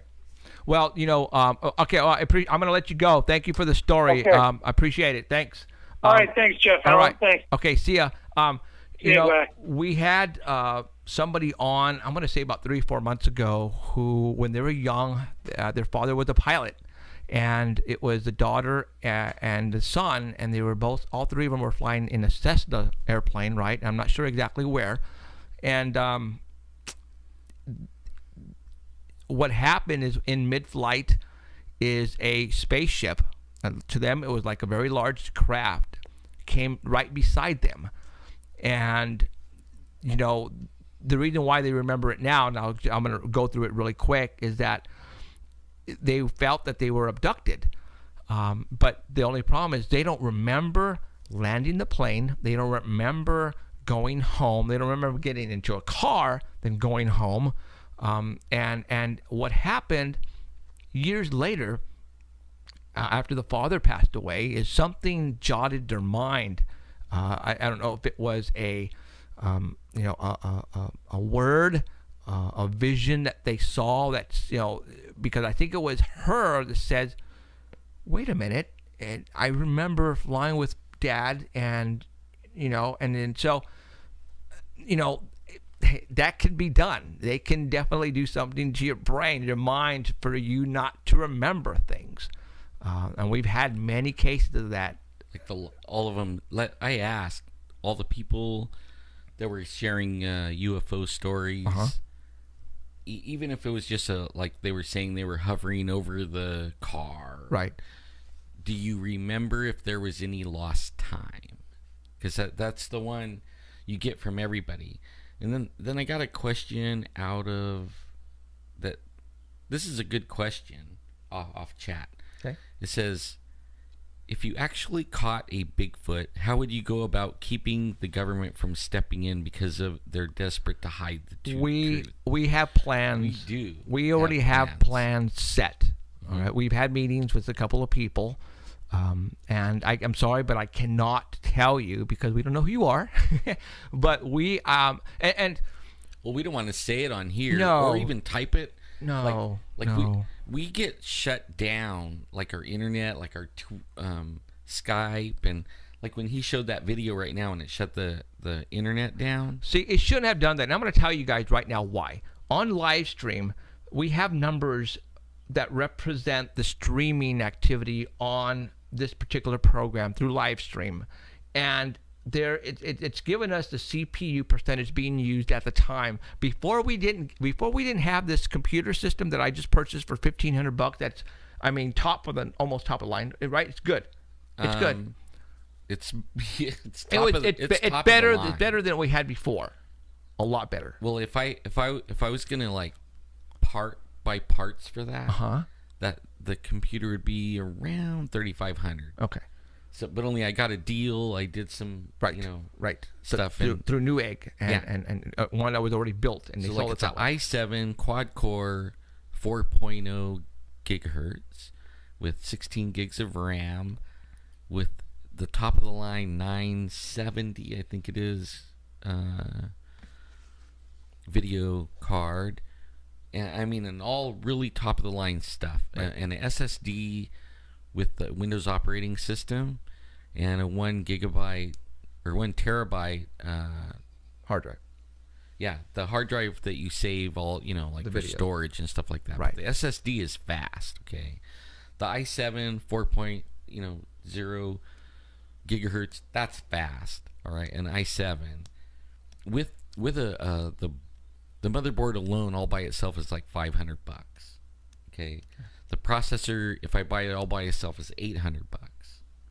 So I mean, and then you're running a really high broadband that you pay extra for. I'm was it 50 meg or 100? I think it's 100 megs. Okay, I'm paying right now, you guys, 100 meg through Comcast to make sure we don't lose streaming quality for you guys. All right, that's what I'm paying extra per month.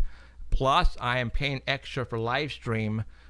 For some extra stuff too, so that that's coming out of my that's coming out of my own pocket. So I'm paying per month, so you guys will not have to lose the quality. I mean, look at the quality of video right now. It's HD quality, all right, because of the computer that I purchased and the extra bandwidth on the internet that I'm paying. And so it can run a higher signal. Yeah, higher signal. But back to the question. Okay. Right. If we have plans, and I mean we talk about this. This is something that's really cool, that was fun about what we did today. Right. There's all these people, and we have like a stack of pictures this big of research that like Jeff up in trees, and everybody with their audio equipment. And we've talked about whether, like, we're not gonna. We can't. Like somebody said, are you gonna bring it back alive? Like, no. Like, we don't have that. We don't have the capability to do. Okay, you mean if we shoot a Bigfoot, can we take it to a veterinarian per se or a doctor to revive it? No. That ain't gonna happen. It'll be dead, and it'll probably go to a scientist. And then they said, are they onto us? Yes. Okay. Yes. Yes. Oh my gosh. Yes. We took Finding Bigfoot to our spot, and we had to get a permit to do the video shoot for it. And the very next month, actually a couple of weeks. Yeah, okay. There was a gate on the road. Not just a gate, you guys. All right. So Yeah, let's say you have an entrance to a dirt road, and then obviously around the entrance of this particular dirt road, you have bushes and trees, and you could like take your 4x4 if you around want the it, gate. right? Right? Okay. Well, what they did is they put a gate. Actually, the gate was already there, wasn't it? No. Or was it the gate? Did they already? Oh. No, they started putting the fence. Okay, Remember the fence. Okay, what they did is they put Yeah. the gate was already there, but they went and got, and what I mean by fence is it's pipe, like steel pipe, and they built a railing around the entrance of the road. So you cannot now try to sneak around this gate because there is now barricades, and they came in with machinery and put this there after Finding Bigfoot went up to the spot. And we've been going there a while. Yeah. And David Rigosa, our good friend, that's been going there even longer than us, and go there all year round. Right now, all of a sudden, now we can't go there until they open the gate. Right. And especially me. I mean, these guys can go, but you have to walk, right? And it's like a 3-mile hike one way down. Yeah. In there in the valley where these Bigfoot live, and then 3 miles back up out of Right. there. And I've done it once or twice. And almost died. Yeah. And then I'm like, I'm laying down on the bed for a whole week. Right. Because I push myself to do this stuff. Yeah. But like, you could rest assured, we got a plan. We've been talking about it. We can't say. No. We take our cell phones and lock them when we talk about these things. Mm-hmm. No cell devices, right? We put them in a Faraday cage and turn on noise in there, and we talk about these things where we're not online. We don't tweet it. We don't PM it. We don't message it. Right. We don't. We have steps that in plan. Then when this does occur, and it will, I'm not going to say we're going to be the first ones to shoot one, but it needs to be done, and I'm not embarrassed to say it. No. Okay. Kathy Strain said she'll take one out like tomorrow if she could. And she's a scientist, and that's what they. She works for the government, and she knows that. It doesn't mean we hate Bigfoot and we want to kill them all. No. It just means that to settle it once and for all, and to get the protection it needs, and that sadly is what really. Right. Has to now, happen, why doesn't the government want this to come out? We've been trying to figure that out for a long time. Have we ever been followed by the mystery van? Oh, yeah. That plus white vehicles. For example, when chasing UFOs, were down here for 8 days, right? Yeah, 8 days filming for the episode. For all those who don't know. Well, actually, it was more than that. Was it? Because, when the Shane was down here for a week before. Yeah, about a week and a half. Wow. And so they hired me, and we went, and we bought all the permits, and we went everywhere, and you should tell them what they did to Shane. Well, Shane is the producer on the project. She was sent out here a week and a half before the crew arrived with the camera crews and the and she was here to make sure all the sites, the locations were ready to go. The food was here, the hotels, the permits were taken care of, the locations to shoot. Shane came down, and her first spot, I don't know if it was the first place she went, but she went to the National Guard down here on McKinley Avenue, and she drove up the front, and she introduced herself, gave the business card.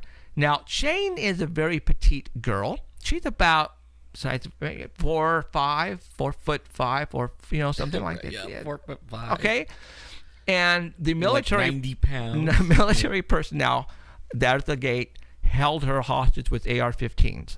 Yep. And they were freaking out because she was there. Like, what? And she was freaking out. Like, what? Why are you guys holding me with guns? And I'm telling you who I am. I don't know exactly what happened. I think they let her go. But after that, she was being followed everywhere she went by Fresno PD. And unmarked. And unmarked cars. Now, okay, for all those who don't know, there was a show that came out last year or 2 years ago, probably 2 years ago, and it's called Chasing UFOs. It had Aaron Ryder. It was 2012. 2012, that long ago? 3 years ago, guys. I don't know if you guys remember seeing it. It had James Fox, Aaron Ryder from Destination Truth, and Ben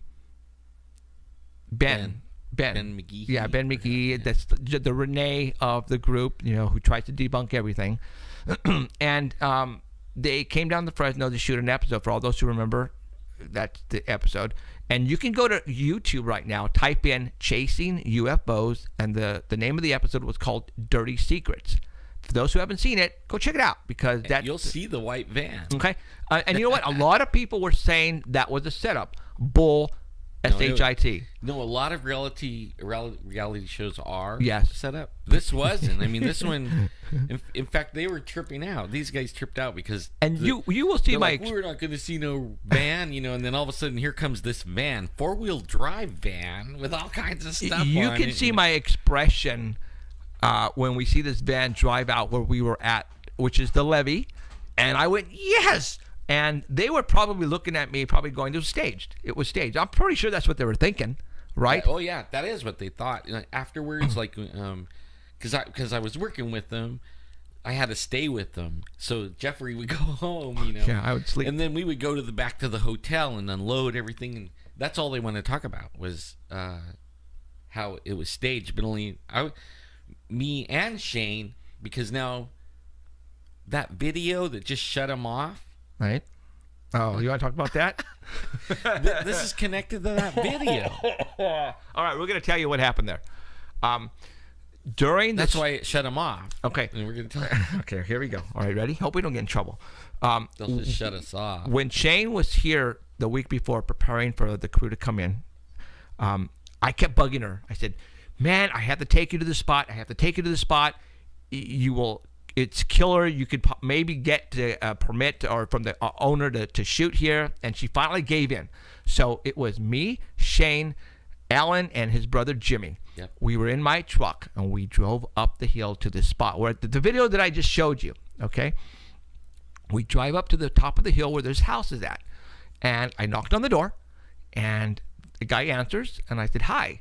I just acquiring about, the ruins that you got down there. Do you mind if we talk to you about it? And he goes, okay, hold on. So he goes inside and puts on some clothes and a jacket or shoes or whatever. And he comes out and he goes, so what do you guys want to know? Like that, right? And we walk to the edge of the property, and we look down at the ruins, and we're talking. And Shane, I think at that time, Shane identifies herself as who she is, and wanting to know more about the ruins. And we said, do you mind if we go down there? And he kind of paused for a little bit, and he says, all right, let's go. So we walk down the hill from his house, and we walk to the ruins, guys. The video that you saw was not taken at that time, all right? So the producer, myself, Alan, and Jimmy were down there walking around. And check this out. Okay, this is good. This is good. This is a trip. Okay, the guy who was the owner of the property, I guess, that came out of the house, was walking with Shane in front of me, and then Alan, and then Jimmy were in back. And Shane goes, it was trying to get him to give us permission to film down there. And then just Shane out of the blue said, well, have you ever seen anything weird down here? And then he kind of paused a little bit, and he looked at me, and he goes, why don't you ask him? He knows. Yeah, pointed at Jeff. Okay, and I'm all, ask him. And right there, my stomach went boom. And how I did went, he know that? And then I looked at Alan. Never met him. No, I looked at Alan, and Alan looked at me and Jimmy, and we went. And Shane goes, And at that point in time, it was tripping. He has no idea who I was, doesn't know my name, had no clue. I didn't have Paranormal Central or Sanger Paranormal Society printed on the side of the pickup. All right? I know I'm a doofus and a nerd, but I don't do that. All right? He had no clue who I was. But he said, ask your friend, which was me. He knows. And I'm like, what the effing Franken did he just say? And then we stopped, and he opened up a little bit because, we started asking him questions. And I don't remember quite exactly word for word, but he started to identify each one of us by giving us hints about our life. Like our birth sign? Just weird stuff like that, right? Yeah. And then... where we were born. And then I just said, out of the blue, I said, all right, have you ever seen anything crazy down here? And it is private property. Yes, private property. And then he stopped and he said, well, I did see an alien down here once. Yeah.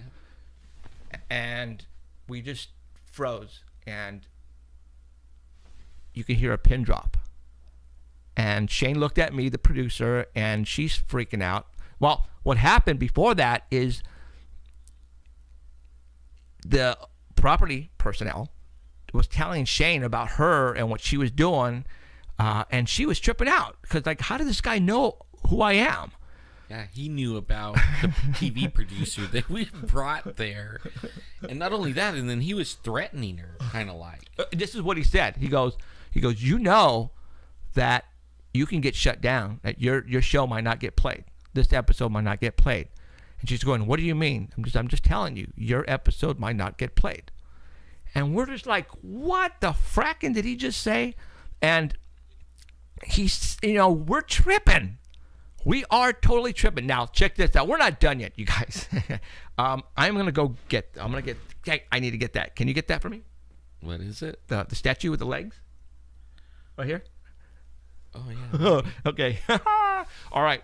I'm going to trip you guys out even more.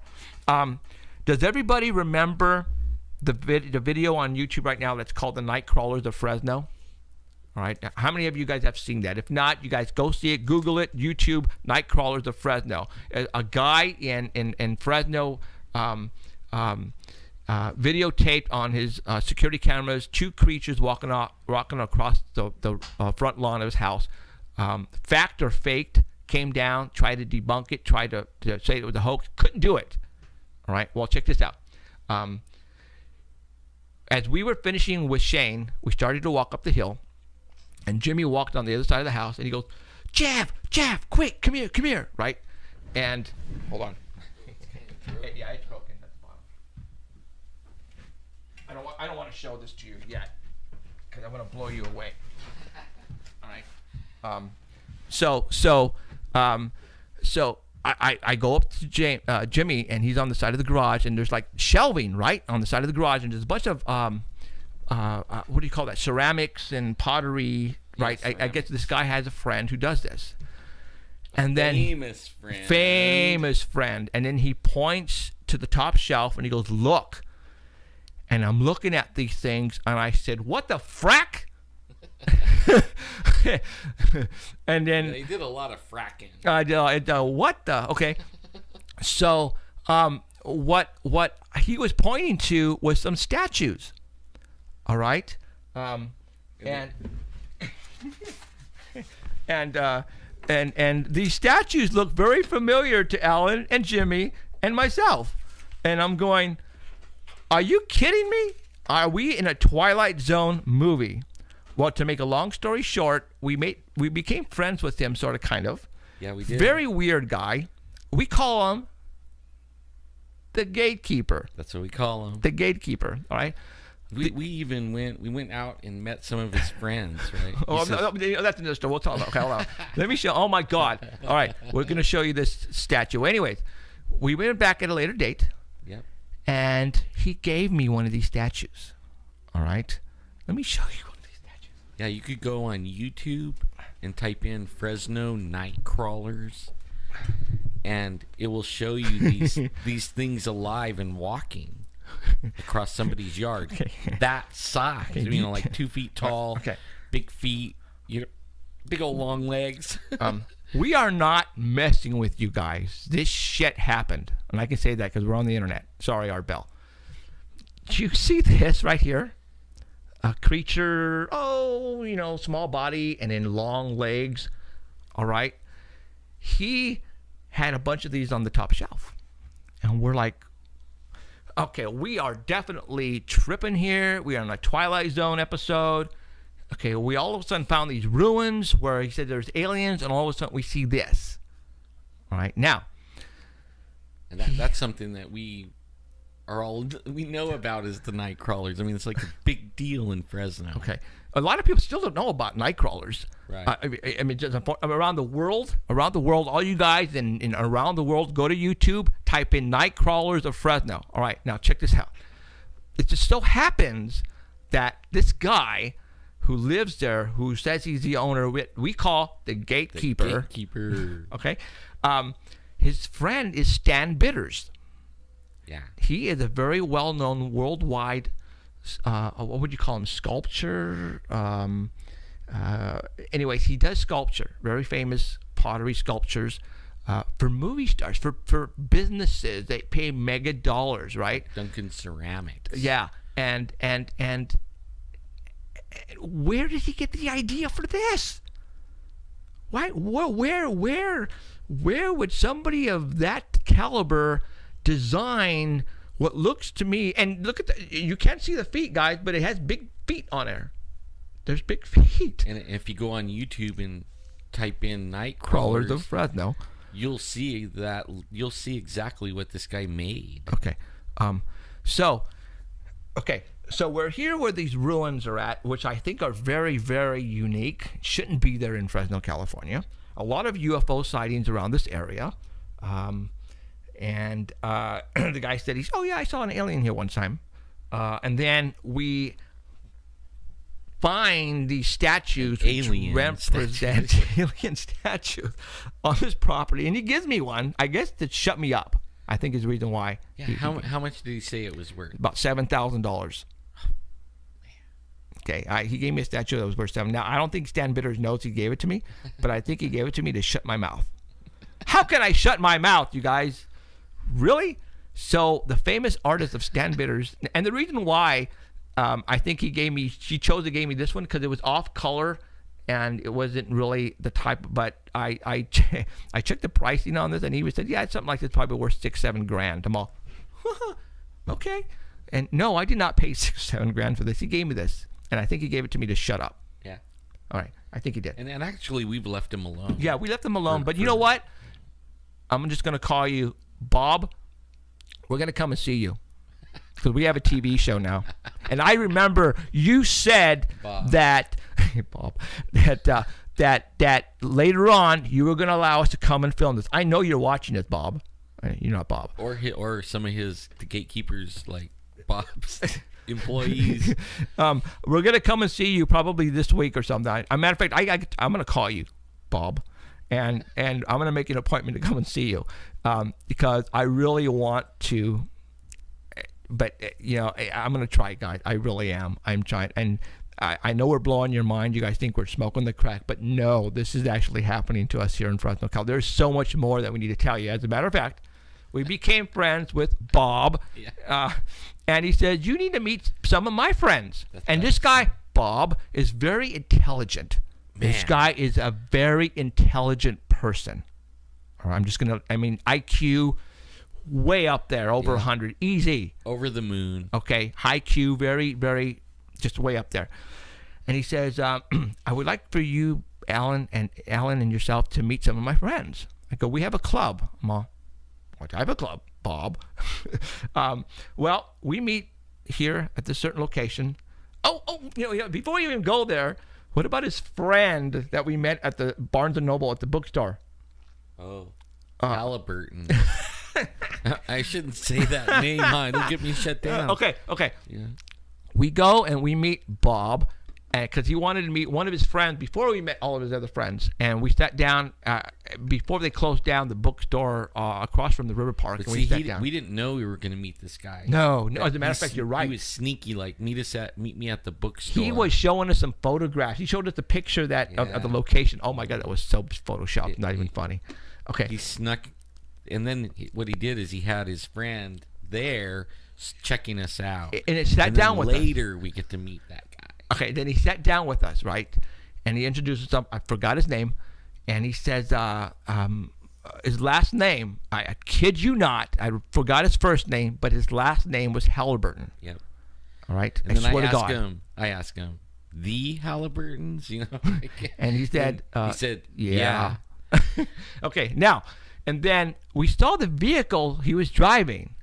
It was an old Ford, like 1970s, 60s? It was a point. It had points. Okay. There's a reason why it had points. And then he goes, and we asked him, why are you driving such an old vehicle like this? He goes, well, what happens if the grid goes down? And we're all, what the frack? What if there's an EMP? Right.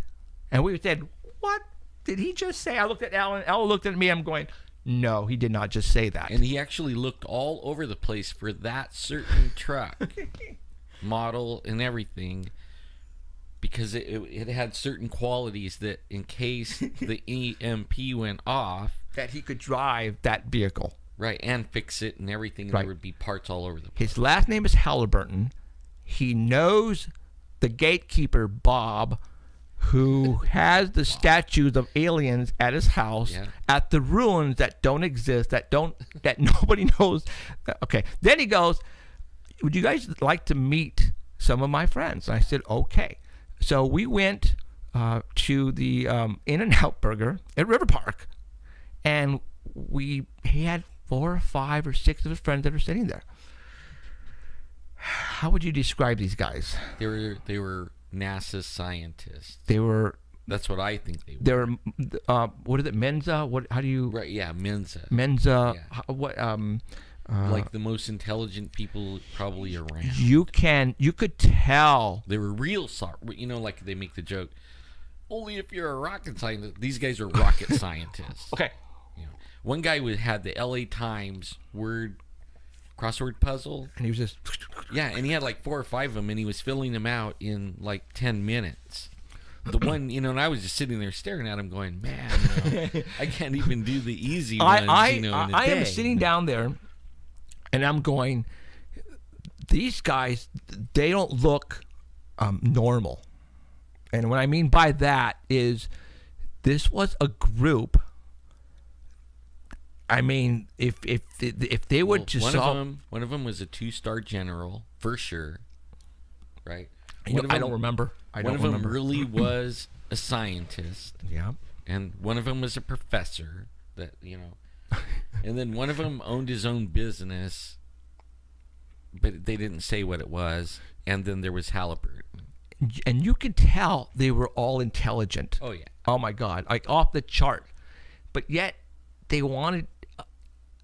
Bob wanted us to meet his friends, and I think they just wanted to scope us out and ask us questions. That's all they did. Really, they were asking, but you know what? They weren't really asking much questions. But you could, they were not looking at us, eye to eye. When they would talk to us, they would talk with their eyes looking down. Like, I don't want to say they were embarrassed, but it's like they were there for a reason. Guys, I tell you, this is the stuff that's happening to us here in Fresno, California. There is something crazy going on here. All right. And I wish I knew, but the stuff that I just told you, you couldn't make this up. All right. Jimmy, you can verify. If the people know Jimmy, Alan's brother, you can go and talk to him. And it's my brother's still freaked out. Did he? Yeah, we talked about this just the other day. He was like, have you heard from the gatekeeper? Like, nah, we've been leaving him alone. Right, yeah. That's But I think it's time to, because remember, he said, and this is the excuse that he used. He said he can't really do anything with the property because his mother's still alive. And if his mother's passes, then he will allow us to come on here and shoot some video. Yeah. He didn't want a bunch of cameras and right, because he knows there's something. You know what I mean? He's not telling us the whole truth. Well, I mean, he knows there whatever that we reveal from there. Right. He knows is going to cause some kind of like. But you know what? But you know what though? Cameras. And I don't want. But I don't want to reveal the location. A lot of people know where this thing is at. All right. But they think it's just copper mining and stuff. It's what they did in the past, and that's all that is. So they're not making a big deal about it. But they don't realize what has happened to us there and around there. Even like why the whole reason why Nat Geo even came over here was because of the crash of a triangle that happened there. Which, according to my brother, like I couldn't hike down there, but he could. We brought a FLIR truck. You guys could Google this. I have pictures of it somewhere. Maybe we'll share it one day. I actually have on my iPhone. But this is like a RV type truck, like a moving van size. Big. And inside of it is the most high-tech cameras that you ever saw in your life. Like, one of them was $500,000, and he had 6 of them on a pole that went way up that he said he could frame a human. How many miles away? 20 miles away and see details like you're seeing. So we're talking right here, military quality stuff. Right. Easy. NASA stuff. And they want to find with this the crash site of a triangle. And again, that's another story. Right. Yeah. That happened with me and Justin, and again, for those who are just barely tuning in, you have missed so much here in Fresno, California. But anyways, go ahead. I mean, continue. Sorry. They brought this truck and then you were out there. We were all out there, and we're trying to triangulate where it happened. I mean, we knew where we were when the crash was. So from that vantage point, so we had people go down there, and then we're using cell phones and figuring out from their position where on the hill should they be looking with these expensive infrared and what FLIR, forward-looking heat sensitive, everything they had, yeah. When they found it, we all got sent home. I mean, well, Jeffrey we all got sent away. I was already home. I was tired. Yeah, they sent us back to the hotel, and then only a couple of cameras and the cast stayed, and all the rest of us got sent back to the hotel. Then, when they aired the show, it's all about a ball. None of that was even there. You see Aaron Ryder out there looking around, and they find a ball or a bone or something. What was it? Yeah, a toy. Yeah, and that was early in the day too, because it was still light. It's like I still remember Jimmy goes, Jeff, come here, and I walk up there, and there's this where something very big looked like it went into the dirt, and it was triangle. And I'm going like 50 yards, and I'm going, what the hell is this? And then I think you or Al or Jimmy was trying to point, you guys, come here, look. But okay, there's, like I said, there's a couple of shows that you have to go see. Chasing UFOs, and check this out. When Chasing UFOs were filming here for 2 weeks, every day we were being followed by a white vehicle, no license plate, staking us out everywhere. As a matter of fact, one of the videos on here, when we were out there at Irwin Mountain, I had binoculars, and way in the hell up there was this white truck parked, and they were looking right at us. Yeah. And I got it on video. That did not get shown on Chasing UFOs, but I have it, and I will, as soon as he can figure out to bring it out of the laptop, we're going to show you those videos. Well, like when you were doing that, when that white truck was there, I was in the FLIR truck. I'm like Mr. Techie. Right. That I wanted to play in that thing so bad, you know. But only the guy was showing me, and he was telling me all about framing a human 20 miles and all this stuff. And then we were zooming in on James Fox and everybody down there, Ben, and they were all walking around like half a mile, you know, down this hill, and it looked like they were like right there. And then they had like 3 cameras, and they were sweeping, and it also was showing Google Earth, so that you knew, like, it was showing like the pattern or the angle of the camera, you know, like what it was showing on Google Earth, and it was lighting that area of the map up, showing what you're looking at and how far and everything. I mean, it was cool. But there's this truck up on the hill, and he zooms in on it, and he recorded it and everything in that truck. And we were actually looking at the guys inside the truck. Oh, those guys? Yeah. Oh, 2 guys. Crap. In this white pickup truck.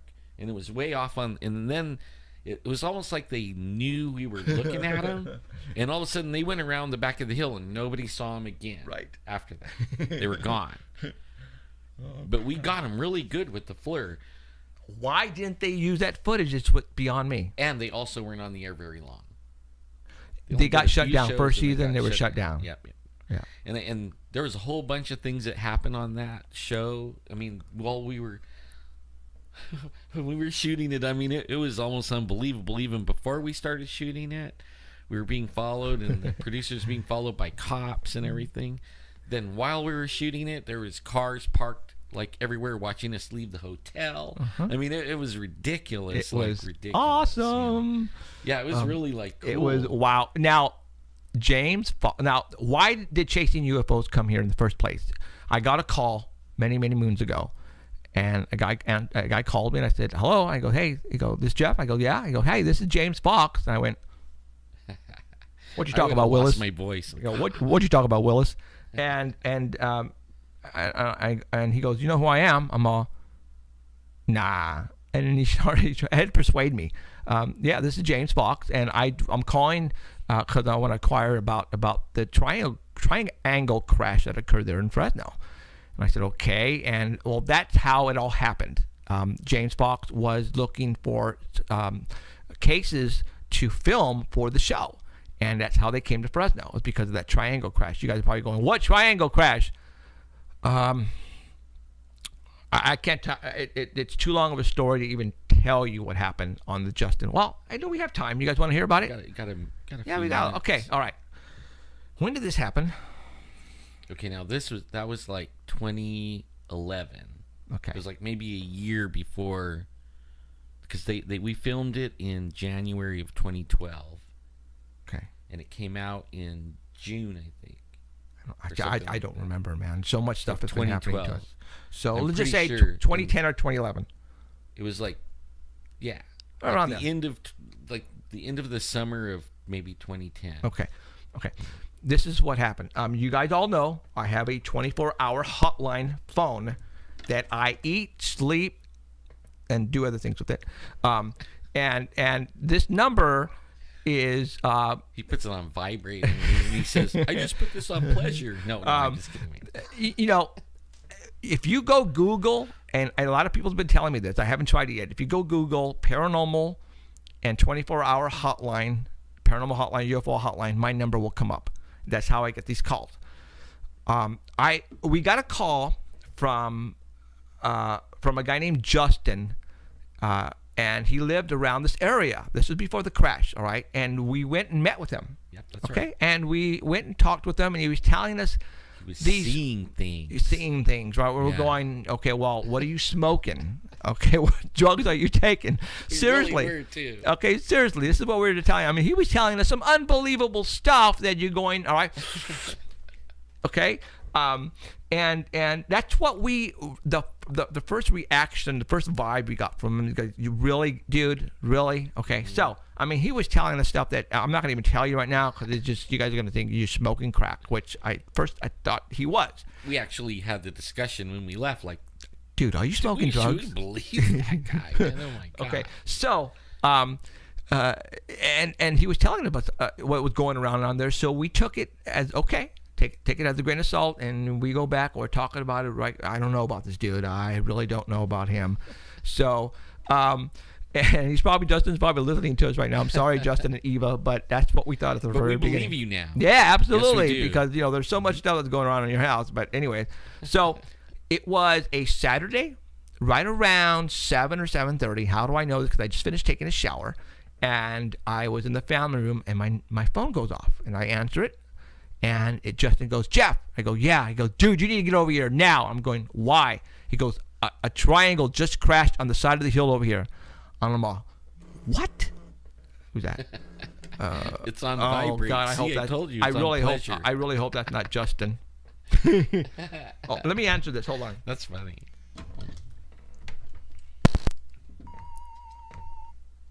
Hello, this is Jeffrey. Oh, crap. Hold on. Hello. Yes, it is. Oh, hey, you know what? I'm kind of busy right now. I'm so sorry. I'm on a show. Can you call me back later? Call me about 8:30. Okay, thanks. I don't know why I answered that. That was just kind of weird. Well, it didn't say who it was. That was the Knights of Columbus calling me. Oh, they just want a donation. So, anyways, okay. So I get a call from Justin, and he goes, Got $20? No. and he goes, Jeff, a triangle just crashed on the side of my hill, on the side of my house. I'm all, dude, what are you smoking again? And I said, what? And he says, yes, dude, get over here now.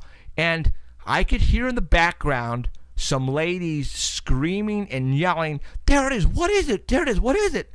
And I'm all, you got to be kidding me. So my hair's all wet. I have no shirt. I had shorts on. I get a shirt. I'm in shorts. It's sort of kind of summer, I think. It was late summer. And I grab my briefcases because I have briefcases on standby with all my equipment, video cameras, all that, in case I need to get out of there quick, because that's what we're all about here, you guys. I mean, if somebody calls me and it's a situation where if I can get some killer video of something, I'm out that door. So I grabbed my stuff. I said, Cheryl, I am out of here. I don't know what time I'm going to be back. And she said, okay, have fun. So, and I'm out the door, right? I get in my pickup, and I grab my Sony Handycam old 8 what do they call it? High 8. That's what I had, because these Sony Handcams had night vision on there, night shot, right? And those are the best kind to use for like ghost hunting and all that. So I had 2 of them, and so I called Justin back, and I'm driving down the street down Clovis Avenue, and okay, I have Justin on speakerphone on my left hand, and I have video of this. I will show it to you. Okay. And I got him on my speakerphone on my left hand. So arrested. Oh, and I'm videotaping with my right hand, and I'm freaking driving with my knee. Now, when this video came out, people said I hoaxed it because I planned it because I had somebody sitting in the passenger side with the video camera, and I said, "Oh my God!" So Eddie said it was August 22nd, 2010. There you go. Thank you very much, Eddie. Eddie would know that. Now, why would Eddie know that? Because that was when he was in the picture here with us. Oh, okay. Well, I don't know.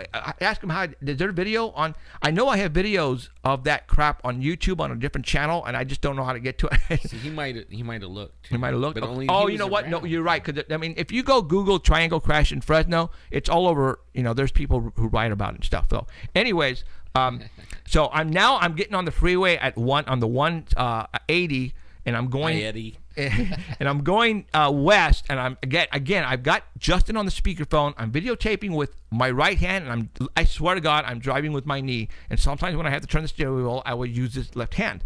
And I'm asking Justin, okay, Justin, I am videotaping right now. You tell me play by play what's going on. And he says, okay. He says we're looking at this, what looks to be a triangle on the side of the hill. And it's laying there, and there's lights around it, and it's trying to lift up. And he said, and his wife is there, and his mother-in-law is there with him. And what happened is they just came home from the grocery store. They were unloading the car. They witnessed this thing on the side of the hill, and that's how they noticed it. And that's when he called me. And then he goes, and then he's telling me, and he goes, Jeff, it's trying to get up and to levitate. but it can't. And he's telling me, and I'll let you hear this and see it. He says the lights around the craft are moving at a high rate of speed when it's trying to levitate, and then it slows down and falls back down. He said it tried for about 10 minutes and it couldn't do it anymore. And then right now I'm on the 180. I get on the 168, right? Don't say all the way there. Oh yeah. Sorry. Well, Irwin Mountain. No more at directions. The levee, around the levee is where this happened. Okay, so then he says, Jeff, there are trucks and cars coming over the mountain, and they're dropping people off. I'm all, what? And he goes, I don't know where these things are coming from. There's no road behind where this thing is at. And he goes, what's happening is there's trucks coming over the mountain or over this hill and dropping off people, right? And then the trucks are disappearing over the mountain. Now, I am getting all this on audio. I have all this on video. As a matter of fact, it's on YouTube. Yeah. Oh yeah. I swear to God. And I will get this and I will play it for you next week. All right, you guys. They could all go to it. Well, I don't know because it's on my Gonzo Records YouTube, and I don't know exactly how what I wrote on there to get to it. Okay, but anyway, yeah. So Eddie says you called him and said, "Stay on the phone with me in case something happens." Right. Yeah. Exactly. And that's how he knows what time.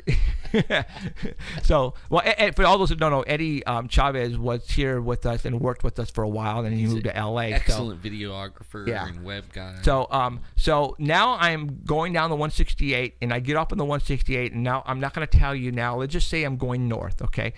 And I'm getting closer. He's telling me there are people around this craft, and they're trying to get it out of here or trying to work on it or whatever. So now I'm about 4 minutes from it, and he's telling me, Jeff, they're leaving.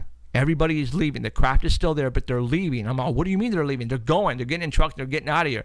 And I'm thinking they know that I am getting close, and they don't want me to see them hovering around this craft. Because it was still like evening. Yeah. Now it's where dark. You could see it. Yeah. But now the sun is down and the hill is black. Okay. So I pull up in his driveway. I get out and I go, Justin, where? And he points on the side of this hill, and I'm going, I don't see anything, dude. I just see what seems to be houses up there. I don't see anything. And he goes, it's right there, dude. And then Eva comes out, and his mother-in-law comes out. And he goes, right there, Jeff, there it is, right there. And I don't see anything because it's dark. Everything is turned off on the craft. So I go, okay, so if this craft is still there, I need to stick around. I need to set up shop, get on top of my truck, put the tripod, put my Sony cam on there, and I need to focus on that spot, and I need to stay here. So I call Cheryl, and I said, Cheryl, I'm not coming home. I'm staying the night. And she goes, you are a nerd. Okay, you are a loser. And I'm going, okay, love you too. And so I'm on top of my pickup, right? It's about, 8-ish, 8:30, and I'm focusing up there, and I'm saying, Justin, dude, where? I don't see anything, and it's dark. It's quiet, like nothing ever happened. So I'm focusing on this area. Now, you mind you, I'm in shorts and short sleeves, shirt, because I got out of there quick, and it starts getting cold. And I'm like, really? I'm up here. I don't see anything. Well, it's 12 o'clock, 12:30 comes around. Then I start seeing cars and trucks coming from the top and from below. I got this on video, you guys. I will show it to you. And then it looks to be a truck or a car at the very bottom. All of a sudden, they turn on a spotlight. And like at the bottom of the hill, like to make sure no one is coming up. I got that on video, you guys. And then cars and trucks that are coming from above, but there's no road that comes over that mountain. So Justin goes, dude, where are those cars or trucks coming from? There's no road up there, and I don't know that area at all. And I'm going, I don't know. So now they're starting some movement up there. You see, cars. You see people driving up there, and you can start to see people getting out, right, and then the cars going back over. So then everything calms down, and I'm still there at 1 o'clock in the morning. And then at 1:30, I started seeing cars coming like down the road on like an open field, and they turn off their headlights, and they're like scoping me out, right? So I'm still up there at 1 o'clock, 2:30 in the morning. I'm freezing my ass off, and I'm looking up there. Then all of a sudden, I start seeing flashes of blue light. And Justin is there with me, and I'm videotaping this, and I got it on video, guys. And Justin goes, I go, what is that? And Justin goes, man, he goes, you know what? I used to arc weld, and that's what that is. That's somebody's arc welding. I'm all, arc welding at freaking 1:30 in the morning? And he goes, dude, they're cutting it up. Or either they're trying to fix it or they're cutting it up to get it out of here before you can see it in the morning. And I'm going, you got to be absolutely kidding me. So I'm videotaping the flashes of blue light on the side of this hill at freaking 2 o'clock in the morning on a Saturday night. All right? Not making sense. But why I'm there is because this family saw something crash that is not an airplane or a helicopter. And now I'm witnessing all these weird things happening on this hill. And it's like a trip. So I'm trying to stay awake, guys, because I need my sleep. I'm the type of guy who I was never a partier. I could never stay up. And I was sort of kind of dozing off in the back seat, still keeping my eye, because I don't want a helicopter to come in and connect with this thing and all of a sudden take it out of here. So sunlight starts to come up, all right? And I'm still awake barely, and Justin comes out of the house because he went to sleep, and all of a sudden we're pointing to the location where this thing, and there is a house there, but in front of this house there is what looks to be like a structure, like a craft, but it was covered in gray plastic, and I'm going, what the hell is that? Now you're probably going, well, get up there, Jeff, get up there. This is not an easy place to get to because the Kern River Canal, it's Bryant Kern, okay, which is cement, a big ass canal. It goes around this mountain, and the craft crashed on the other side. So there's not like an easy way. As a matter of fact, during the night, his mother-in-law said, "I'm going up there."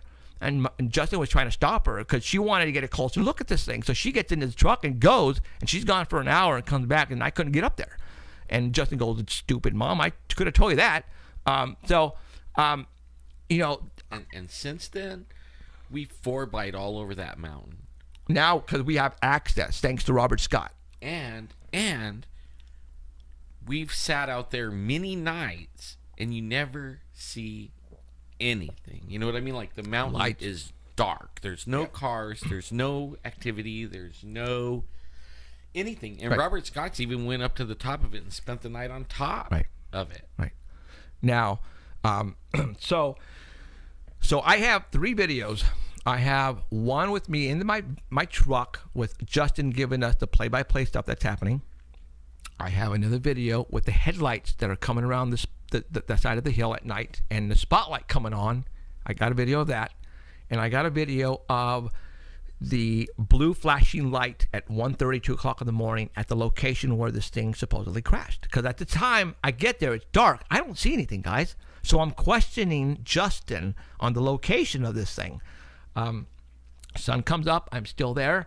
I videotape what looks to be something covered in a gray plastic. Which isn't there now. And it's gone. I tried, trust me, that morning I got in my truck and I drove around the mountain trying to get up there. I couldn't do it. It's private property, gated. I couldn't do it. All right. So I was dead tired. I went home and I went to sleep. That pretty much started it for us around Irwin Mountain. Okay. Don't say the right mountain name. Why? That was the wrong name, but don't say it. You know? Oh, okay. Okay. Yeah. But if you guys, there's still a lot of stuff going on there. Yeah, I'm going to tell you the levee, and I'm not, people now go to levee, and they go at night sky watch, and the levee is at Shepherd and DeWolf Avenue. All right, and they found 55-gallon drums with chemicals, military, and there is white vehicles, unmarked white vehicles that are monitoring this area still to this day. All right. We have some people who are out there just checking it out with their families, sky watching. All of a sudden, see these Black Hawk helicopters come out from Fresno and hover around there and land. And all of a sudden, like, get up and then go to the mountains. Like, what were they doing here? What did they see something? Did they pick something up? Or they? We went out there and set cameras up. Oh yeah, that one house.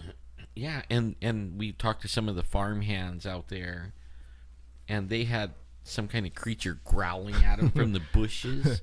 Now, this levee. Let's talk about this levee for a minute. This levee was built in the 1930s. Right. Yeah. Okay. Fresno, back in the 1930s, downtown Didn't grow Fresno. that far out there. Okay, there was nothing out there. We're talking just land. All right. Fresno back then was still had dirt roads downtown Fresno. We're talking buggies. All right. The Army Corps of Engineers, for some reason, built this levee 75 feet high, maybe between 50 and 75 feet high, and build this levee around this area.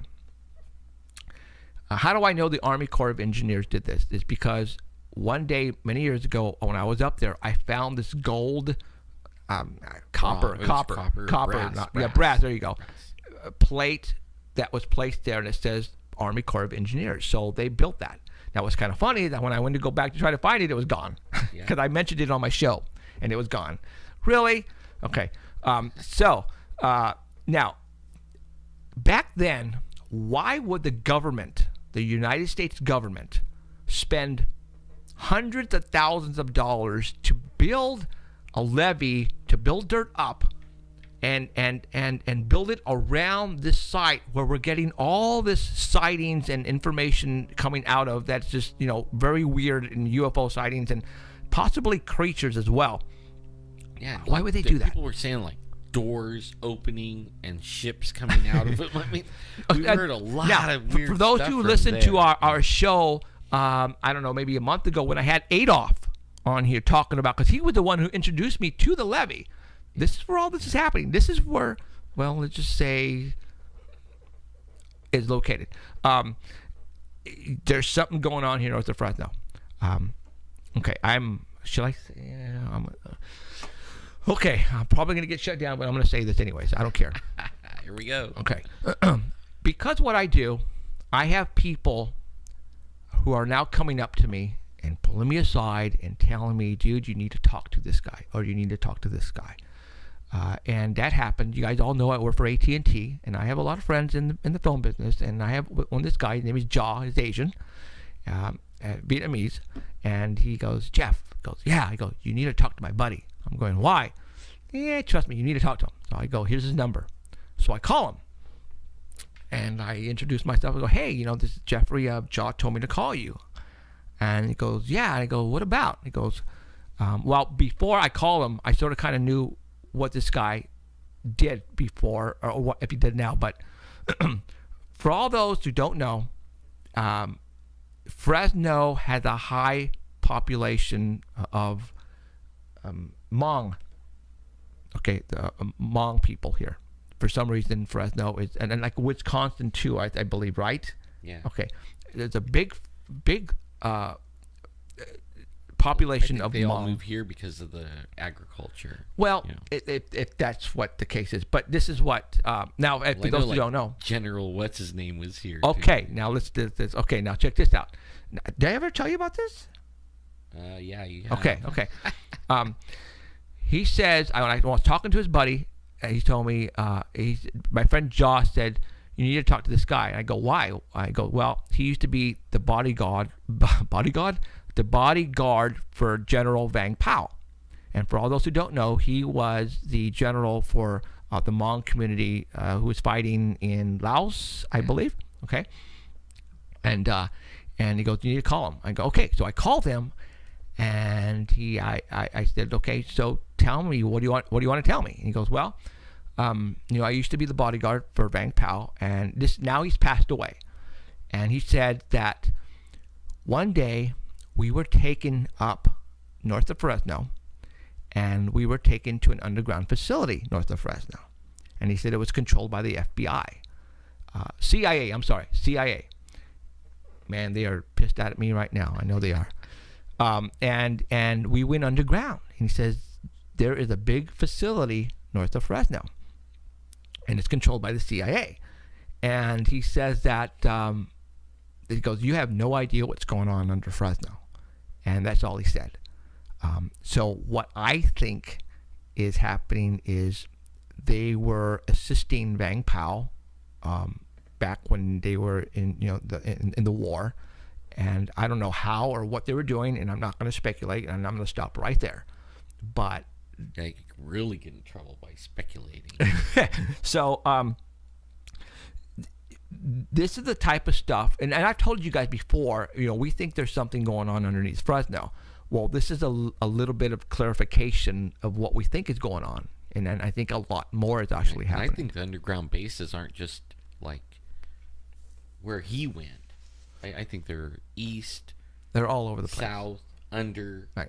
Now, you have to understand that, we witness weird things going on here in Fresno, and we put that in the back of our mind, and when the time comes that something else happens, we kind of like get that and then add it with this, and we go now it makes sense. And I'm going to give you an example. In 2002, when George Bush Jr. became president, all right, he came to Fresno, all right, and there was a reason why. Well, he came to Fresno because he wanted to save the forest. I believe that's what he said. I want to save the forest. So, Air Force One comes to Fresno. 4 Black Hawk helicopters take the president, take his entourage, take all the media, and his people who take care of him, special agents or whatever. And they 4 go up to the redwoods, up to the mountains, Sierras. They land. President Bush comes out on a podium with the Secretary of State, I believe, and the media is there, and he's saying, yeah, we need to preserve the forest, the Sierras, they're beautiful trees, we need to preserve, blah, blah, blah, blah, blah, blah. You would think the President of the United States now needs to fly back to the airport, get on the plane, and go back to Washington. No, that's not what happened. He stayed up in the mountains in and we have, I believe it's a 4-star or 5-star hotel cabin type of situation up in the mountains, Sierra. I forgot the name of it. You can Google this. This actually happened. He actually stayed up there in the mountains. What? Okay. The President of the United States is staying in the mountains overnight. That's weird. Okay. Now, because of my connections and friends, because like I said, I was born and raised here. After all this occurred, when the president stayed up there, 1 helicopter stayed with him, and the other 3 came back to the airport, brought back the media, entourage, the mayor, all that. They brought everybody back, but the President Bush stayed up there. And I had somebody come by, talk to me about a year after this all happened, and he goes, yeah. He goes, you know what I do? I go, he's not there. He didn't work later. At the Department of Forestry, he was up there. He says the helicopter at about 2 o'clock, 2:30, lifted up and went north Fresno and landed someplace. A.M. All right, during the night. And he goes, I go, what? He goes, yeah. But and then about 4:35 or 5:30, right around there, the helicopter comes back and lands. And I'm going, what the frack? And so now it's starting to piece together. You guys all know who President George Bush Jr. daddy was. Senior, right? Okay. Also the director of the CIA. Let's say daddy wanted to show his son what is actually going on in the world. You need to go to Fresno, go to north of Fresno. That's what happened. I think my theory is. Because why would the helicopter get up and fly north of Fresno and land to come back 3 hours later? Okay. I think his daddy wanted to show him something. Obviously, you couldn't go to Las Vegas and because everybody and their mother would know where the president's staying and see his entourage and see the helicopters. No. So they had to come up with a different scheme, a different plan to get the president away from everybody to get him to a certain location, right? That's what happened. You can Google this. I mean, obviously, you're not gonna find that the helicopter took off at 2 o'clock in the morning and went north.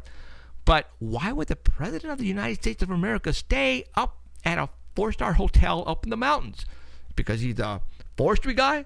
No.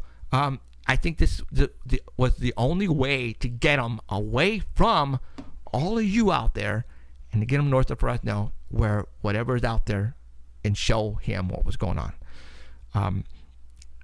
Things like this is telling me, holy crap, there's something going on here in Fresno. Well, you know what else is going to go on in Fresno? Oh, no. What? I ran into, man, I can't remember. I'm so tired. I can't remember we're tired too. the names. But the tunnel. Kathy. But No, the guy. Jeremy. I ran into him today at the Sci-Fi Con. No. Yeah. Oh, Sunday. Oh my God! How come he didn't come up to? Okay, shoot. So he knows that we were there because he had sent me an email to put a float in the parade, and I never responded back only because we had we were doing this. Well, I told him we've been really busy, Yeah. And we have, man. Oh man, but between researching and Well, TV show stuff. Well, and we couldn't do the thing events because and- we had committed to this already Right. several months ago. So, But he told me they're going to start a dig. okay. Oh my God! Really? When? And he says we need to go on the tour, but only they're gonna start a dig, and they are gonna find something. We need to get. Okay, you need to tell me when. Did he tell you? He told me for you to get a hold of him, and we're gonna go, and we're gonna videotape this dig. He said they're gonna find some tunnels. Okay. Yes. But only they I just don't peed- I know just peed they're in my gonna- pants, They say sorry. they're not gonna find them. He says they are. I just peed in my pants. Okay, sorry guys. Okay, But yeah, so you guys and don't this know is what we're really talking like- about. This all is connected somehow. This is the Chinatown tunnels that we've talked about. Jeremy is the assistant vice president to Kathy, who's in the Chinatown tunnels and stuff.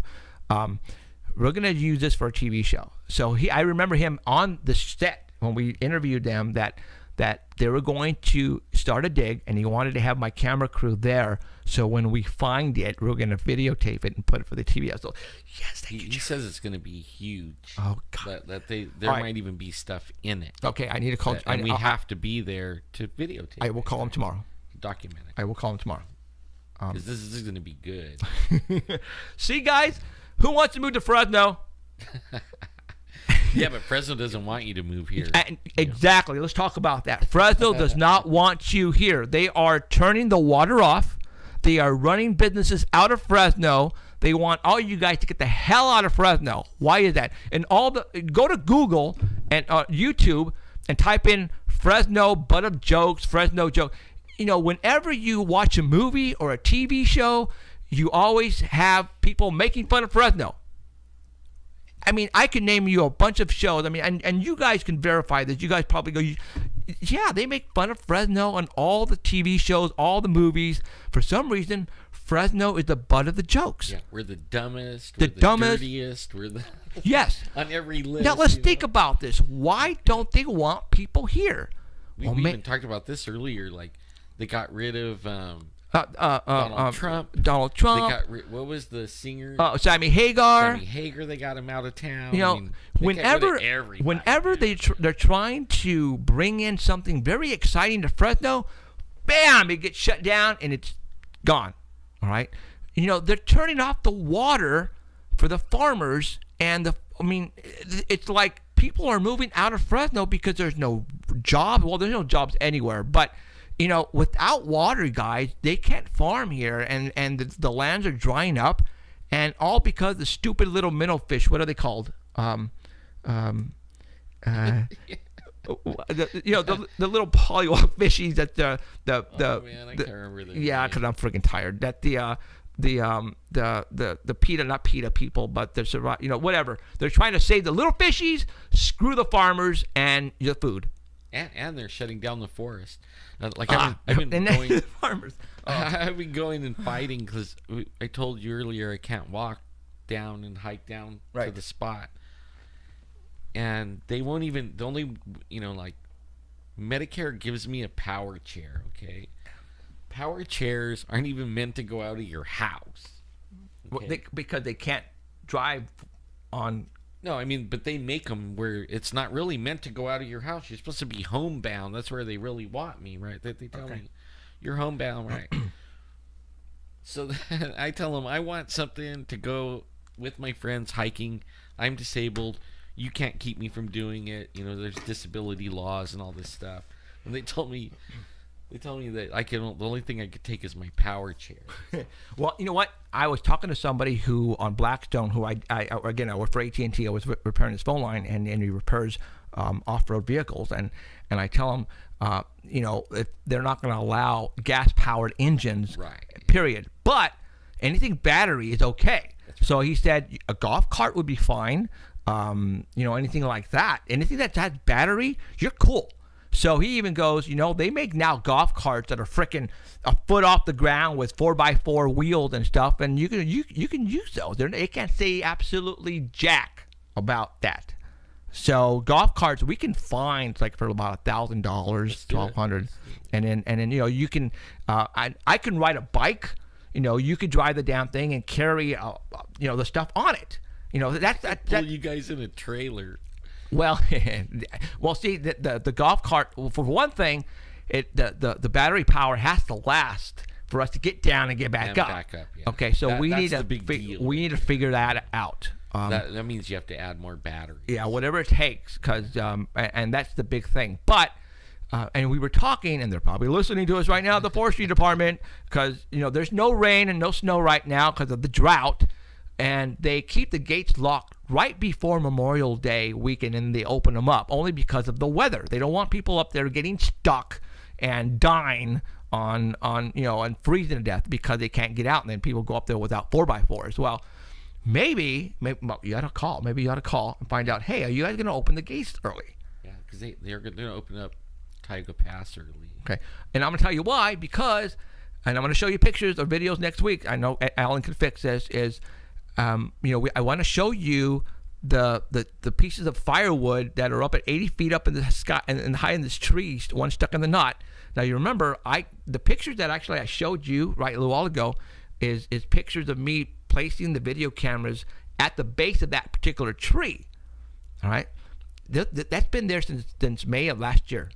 So obviously the batteries are dead. The SD card is there. Now, did we get something? I don't know, but we want to take the camera crew up there and film all that and see what happens. I'm going to see if I can't I'll load them up on YouTube and then keep them private until the show, and then we'll give Keith the link, and he can put the link inside the Paranormal Central.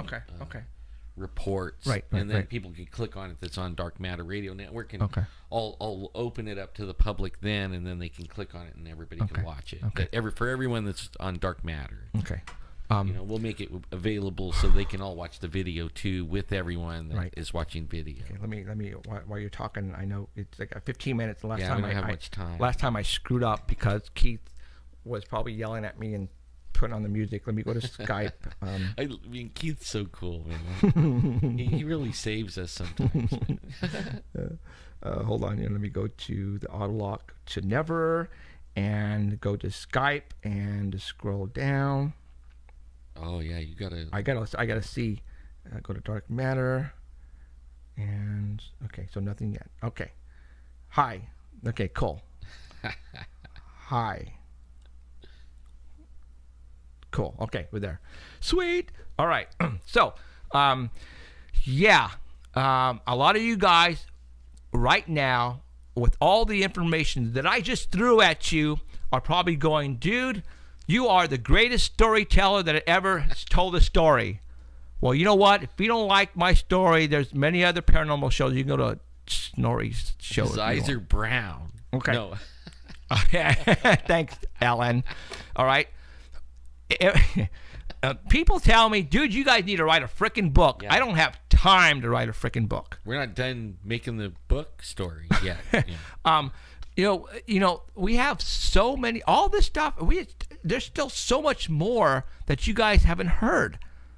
That you know, you guys are going, why are we getting all this information? How are you finding out? It's because we are out from the back of this chair, and we are out there investigating, talking to people. You know what really helps is to have a 24-hour paranormal hotline.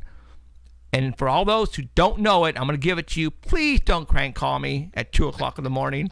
Please don't, all right? Not unless a freaking mothership crashes in your house and kills your dog, just like Paul. I want to hear about it at 2 o'clock in the morning. If not, save it and call me during the day. Okay, copy down this number. Area code 559-287-8367. One more time. 559-287-8367.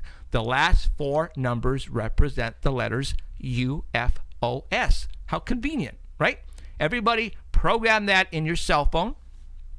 The next time you see something paranormal, which is a UFO, a Bigfoot running across your yard, an alien stealing something from you, I want you to call me. But please, come on, be sincere about this. This is why I'm getting so much great stuff. It's people like that are calling me. I'm getting law enforcement calling me on this. I've had 2 congressmen call me already.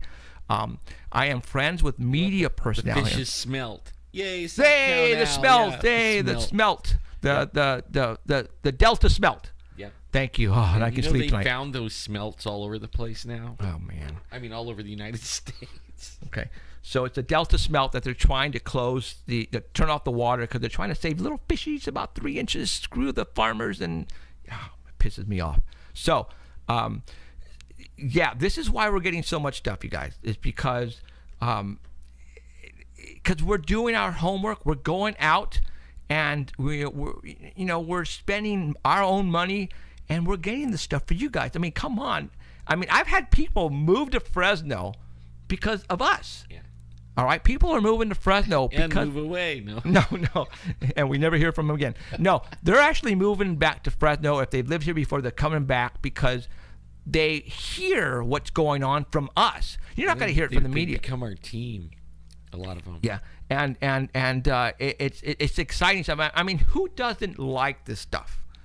You guys, I mean, I've been a fan of the paranormal since when I was a little freaking kid. I remember, and I haven't talked to about, I want to say, hearts go out to the family of Leonard Nimoy, and I forgot to say that, last week. But In Search Of was the show.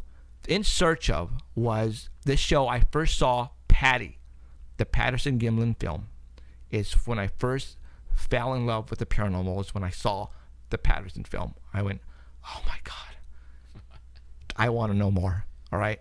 And that's what got me hooked. And then the X-Files came into play. I went, oh my God. And now I'm here. All right. So, can you see I'm excited about this stuff, guys? I mean, all the stuff that I told you today, it happened to us. It's happening still. I've got video. We got pictures to show you. This is what we're going to do.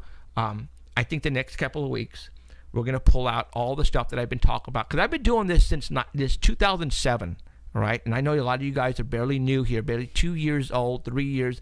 There's so much in the back that you guys have missed, all right? And I want to bring you up to speed, all right? And I think a lot of you guys want me to do that, and we are. Everybody needs to be like prepared to question everything you think you know. Even if you think you figured it out after researching everything, question that too. Just keep on pushing. Yeah. Because you'll find out, the truth is stranger than you can imagine sometimes.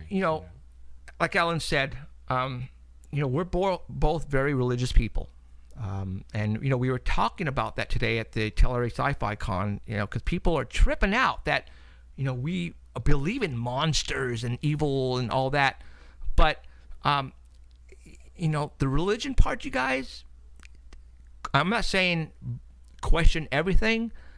I believe there's higher power. Yeah. I believe there is a higher power. I mean, it's simple as that. I'm not questioning that at all. But, just follow us a little bit more. And we're going to... For me is like, I question everything. Yeah. and actually everything points back to the religion part. Yeah, yeah. And I mean, that's the weird. I know people get mad at me and I get hate mail stuff over. Really, I mean, if you really research, I research. I mean, I was telling Jeffrey about some really cool stuff that I read, and I should have went to bed. And I stayed up all night, and then I had to do all day Saturday and then all day today. But anyways, it was actually going back and pointing back. Some new things have happened in the world that are evil. And it has a lot to do with the horned guy, you know? And I mean, I want to research it some more before I say anything more, but only, really... I think something's happening, man. Yeah. It's getting pretty wild. And more sightings, more monsters, more things flying around. Is it because people know where we are and giving us more calls? I don't know. I mean, it's not just that, I think it's social media, the internet. Is it that, though? Is it really that? I mean, oh, well. For I've been on Facebook since 2008, something like that. I mean, things are moving along, but only it seems like lately things are picking up speed. Yeah. The rapidity of how fast things are happening is amazing. Really. So and I'm still questioning things. Hey, still. Right. Okay. Right. I mean, come on! I'm showing you a freaking statue that's 2.5 feet tall that looks like the freaking night crawlers of Fresno. You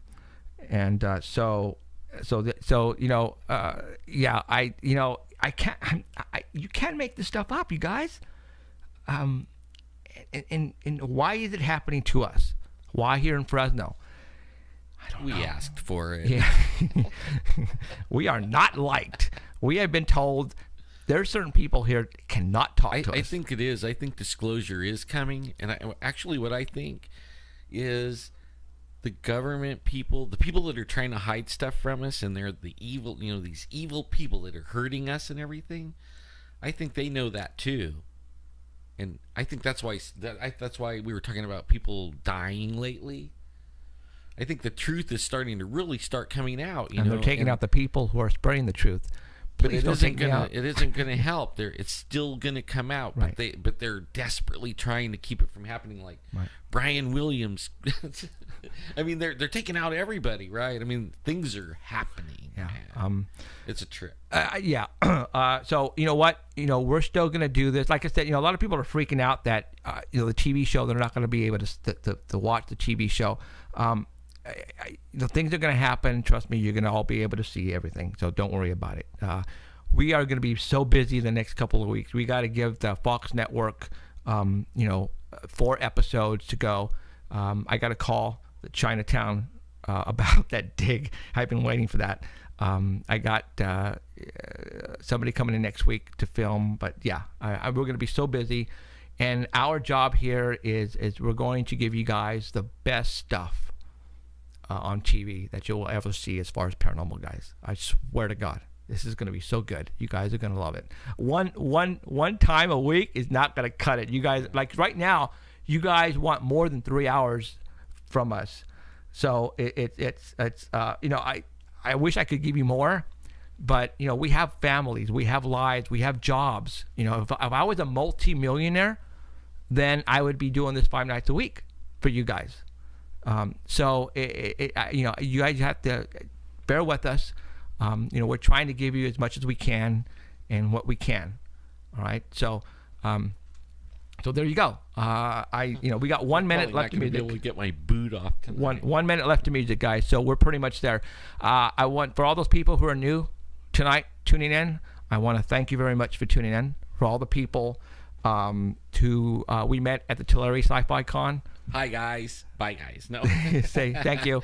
I hope you enjoyed tonight's show. There is so much more that we haven't told you, or we did talk about many moons ago, that I think we need to bring you up to speed, because there's a lot of you guys who are new here. And man, you know what? This stuff is for real in Fresno, California. Why Fresno? I don't know. we're trying to figure it out. So, all right, you guys, that's it. My name is Jeffrey Gonzalez. For Alan Thomas, you've been watching Paranormal Central. Thank you for tuning in. Come back next week. We're going to do it again, and this time we're going to have some killer stuff to show you as far as videos. I promise you. Come back. And I'm going to make it available to Dark Matter Radio. Take care. You have been listening to Paranormal Central with Jeffrey Gonzalez and Alan Thomas, broadcasting worldwide at paranormalcentral.net and on artbell.com. Stay tuned for next time. Remember to keep your eyes to the skies, and we hope you witness something you cannot explain. Looking for you, you're looking for me. We have to decide what it will be. Can it be true? Can I believe the unexplained? Look into the sky, you realize. It's just standing there. The arms are kind of looking strange. Yeah. How did they? What I want to know is, like, if you're looking at it, now they have this picture on the Art Bell thing, right? On Art Bell. Yeah. Okay. On the is that the moon behind it? I think it's a light, one of those motion detector lights that comes on. Oh, because like he's like lit up on his back, like way too much, You can't really tell if he's facing the camera or if that's his back. Right. But he did go outside and look for prints, and there were many prints all over the place. Well, did he 15 take to 16 inches? Did he take photos of the prints and put it out with the picture? They didn't show any pictures. This is the only one they showed. Well, okay. I mean, I'm sorry, but unless you give me more information, and if you say you got prints, I want to see prints. All right? I mean, this here doesn't prove a jack. It doesn't prove jack. And then you know what the word after that is. Okay. I see nothing. Well, you know what it looks like to me? In that movie, when time stood still, or the day time stood still. Come on, really? Oh, yeah. It looks like that guy. Oh, really? Come on, Yeah. guys. You can do better. You can do better than this. See, if I had a picture like this, I would not show it to you guys because that's ridiculous. This is asinine right here to show a picture like this and say, "Oh my God, it's Bigfoot." I would never do this. They said that there's a branch near the head, and that branch measures at 8.5 feet. Oh yeah, I see the branch right there. The measuring tape. Where's the measuring? Come on, if you're gonna say you have a branch with that measures 8, well then show me the measuring stick and put a video camera there and show it. If not, I think that's why the Bigfoot evidence page didn't take the offer. Exactly. Oh, yeah, because it's absolutely asinine to show this and tell me it's a Bigfoot. This is ridiculous. Roll in on it a little bit. Like, like scroll in, let's look at it, like closer. 1738, so it's like 530. It's 5:30, yeah. Yeah. 2007? I mean, it's been out here for a while. I mean, come on. That's just... That's They telling did say me... they followed tracks for over a mile, Yeah, leading away from the house. sorry, that's absolutely nothing to me right there. That's a person in a suit. I mean, I really? think that's why he still has $100,000. Yeah. So, but okay. But this is what your job is, to tell us what's going on out there recently in the Bigfoot world. And if someone wants to put this out and say this is the real deal, well, then you better damn get some great, you better get out there to the same location, get somebody to stand in the same place, take a photograph, do some measurements like we did when David Rugosa's picture was taken up in the Sierras, and that's what you need to do. And that's the only thing you're going to release. Forget it. Sorry. It's interesting. No pictures of footprints or anything. Yeah, nothing. The only what I find a little bit interesting about the picture, only because I seen one before, and I seen the silhouette of it first. You know what I mean? Like it was up on top of a mountain, and the sky was still dark, but the sky was lightening up from the sunrise coming. So I kind of seen like a silhouette like that, kind of. Actually, the sky was a little more brighter behind it than this picture, but I could see the silhouette real good. This one has like the right, you would say, shape, musculature. Yeah, but come on. I mean, his shoulders are huge, and then he goes down to like kind of a narrow waist. But the only thing is, this looks like a cutout, kind of. Yeah, I mean, it could be anything. Yeah. I mean, you can't say that unless you do. So Wally believes that this is what you're looking at there is a real Sasquatch standing in front of a game camera. Whatever. Now, the picture was taken on D.B. Young's property, and it's been come to known as a Big Phil, is what they call that picture. And Bigfoot evidence page passed on the offer because they said they felt that any evidence that they presented would be just subjective, so they wouldn't be able to prove it one way or another. And at first glance, many people do believe that it's fake. However, people that are familiar with the location and who know D.B. Young say that, and know his character, believe it's the real deal. You know, some say it's a statue, but statues can't walk. Some Well, say- how do you know this thing is walking? I'll let you know in a second. Oh, sorry. But some say it was a large person that came into the camera range and got a picture of him in his backyard to stage a prank. But at the time this picture was taken, it was on January 26, 2007. The temperature was below zero, and there was frozen footprints everywhere. And there's a swamp area, and everything was frozen. But the footprints found had signs of ice melt, indicating that the barefoot had warmth to it. It was melting the snow. And all the footprints they found, the toes were displaced in each one, meaning that it was an actual foot that stood in that location and not some, like a wooden cutout of people stomping. It was the toes were in different places in each footprint. There have been expeditions, BFRO expeditions, because of this picture in this area, and it included witnesses who have seen large figures, unknown sounds. People have been tormented at night, and there's been rock throwing incidents. The pic obtained was by a trail camera placed on D.B. Young's property, and it's near the South Fork of the Flambeau River in north central Wisconsin. So I don't know if Alan's sister Ginger is near that area, but it's in Wisconsin. What city again? It's north central Wisconsin, near the Flambeau River. That's where his house is, where the picture was taken. She might be a little bit close to that. Same state. Yeah, I guess they said it's better. The audio's better. Okay. All right. I wonder how it is for Keith.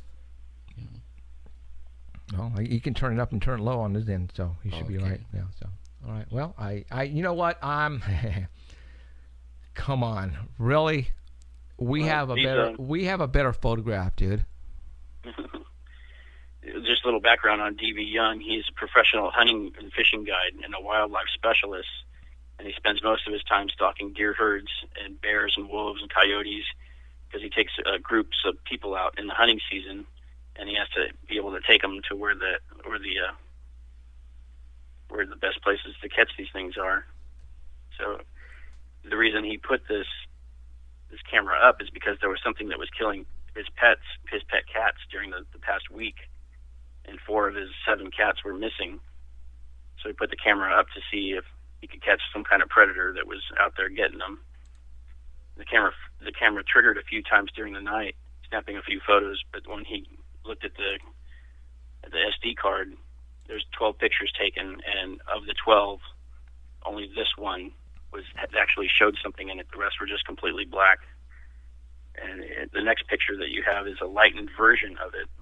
Had Keith lightened it up, and you can see something standing there, and it looks too good to be true. Yeah, I mean that looked like this so-called Bigfoot is modeling for the camera. No, you go and try to debunk it, okay?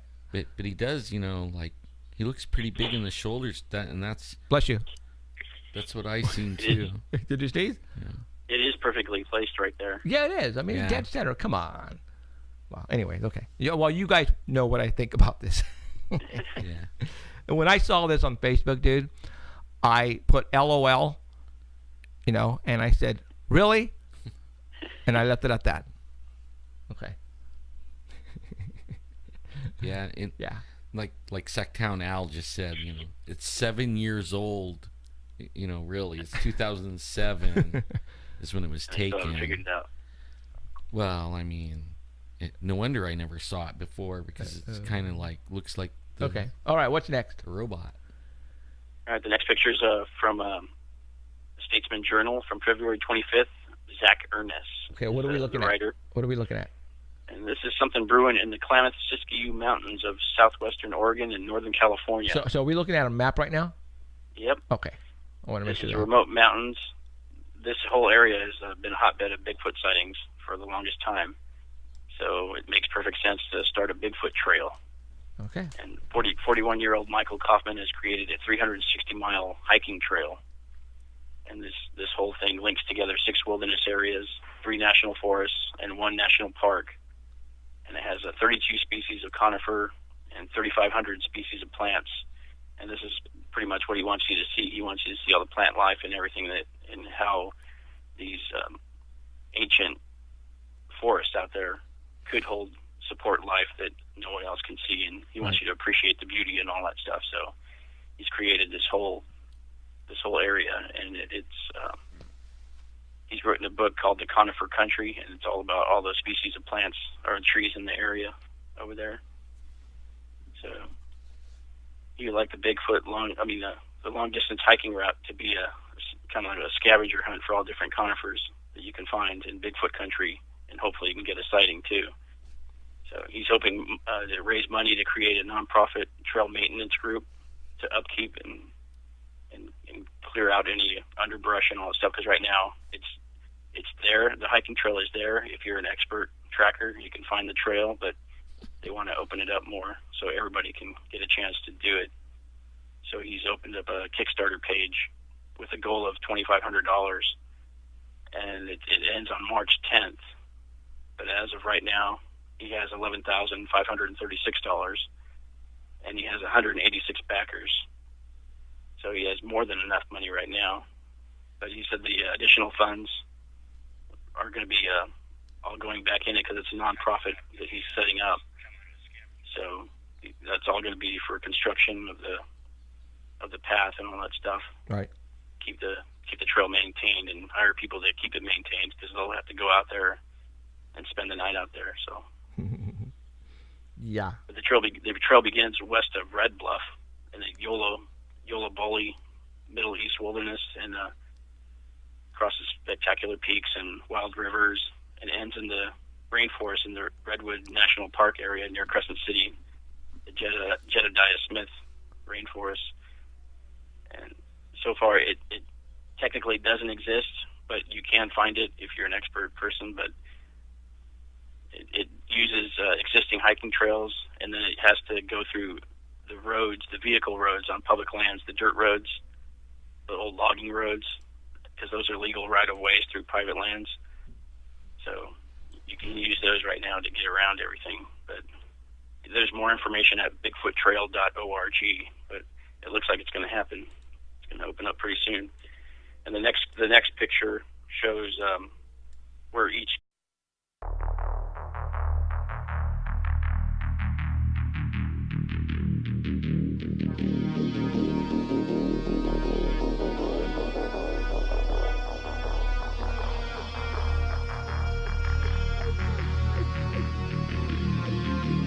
Welcome to Paranormal Central, broadcasting live from Central California with your hosts Jeffrey Gonzalez and Alan Thomas. Broadcasting video worldwide at paranormalcentral.net and broadcasting audio on the Dark Matter Network at artbell.com. Are you ready to witness something that you cannot explain? I'm looking for you. You're looking for me. We have to decide what it will be. Can it be true? Can I believe we are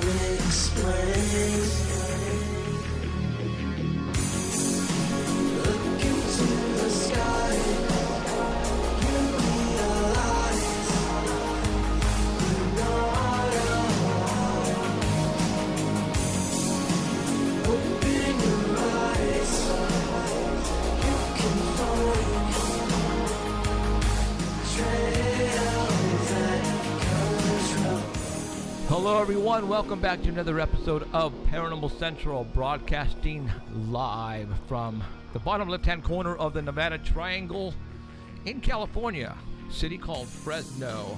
Hi, my name is Jeffrey Gonzalez. I am your host for the show. Been doing it for now 7 years. If this is your first time tuning in, oh my God, you're in for a great show. Man, we just barely made it. Yeah. My co-host, also part of the team, Mr. Alan Thomas. Good evening, everyone. We just got back from the Tulare sci-fi extravaganza out in Tulare, California, and we had some things we wanted to show you, and things are not going like they should be, but Alan's going to try to fix them during the show. So hopefully we shall able to show you all that good stuff. So we work on the lights here. All right, my name is Jeffrey Gonzalez. I'm also the founder of a group called the Sanger Paranormal Society. I've been doing that for like over 13 years. So we're not just talk show host here. So we've actually been out there getting our hands dirty and feet wet and trying to find great evidence for you. And that's why I'm doing this, because we have found the great evidence and we need to show it to you guys. So this is the correct avenue to do it, and I'm glad you're here to see it. We are being broadcasted in two ways, live video and audio. So whichever which way you want to do it, you can listen or watch us. You can go to paranormalcentral.net, and you have two links there. Go to live stream if you want to watch us, or you can go to artbell.com and listen to audio there. Yeah, Artbell is broadcasting us on the Dark Matter Network worldwide, and the audio out there rocks. So what a lot of people do is go to live stream, mute it, and go to Artbell and listen. And you got the best of both worlds there. We are broadcasting HD 1080 high quality video for you. That's why you can see the dirt and my face and the wrinkles and we're like all messed up. So like the bags under my eyes from no sleep. Yeah. So it's been one of those days. We were asked to go to the Tulare Sci-Fi Con in Tulare, California, which is about an hour south of Fresno. And we had a booth out there, and we went out there just to do promotion, say hi to people. It was fun. We were out there for 2 days.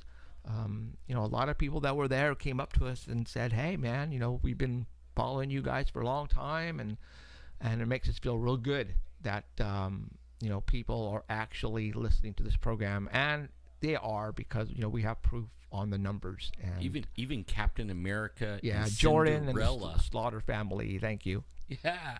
Matter of fact, I'm going to show you a picture later on. So I want to make you guys famous. So, all right. So right on. Okay. Captain America's famous already. So we are going to get a hold of the first person. What we usually do, we contact one of our friends. His name is Danny Valderrama. He is our Squatch reporter, well known around the world as Danny Valderrama, the person who runs over people. And we're going to call him.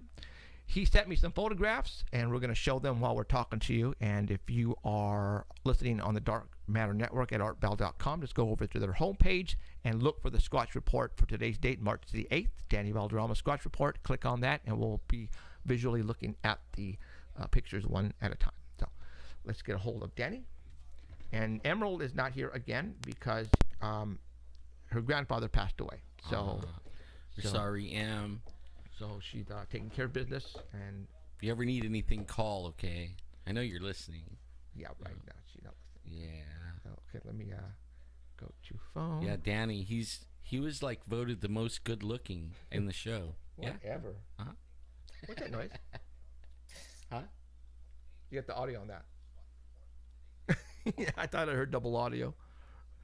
Okay. Christian. Let's get a hold of Danny. See, I'm like half deaf, so. And I can't see straight. That's what you're messed up. Danny, are you awake? Yeah, I'm awake, barely. Yeah. Did your mom leave the door open in the basement for you to get out for a while? Yeah. Crack the door so I can breathe. Did the basement have any windows? No. No? It's like a dungeon. Yeah. I'm chained to the wall. You deserve to be down there. Yes, yeah. So you're voted best looking on the show. Really? Yeah. Nobody can see me. That's right. Number 1, baby. Compared to you guys, yeah. Whatever. Okay.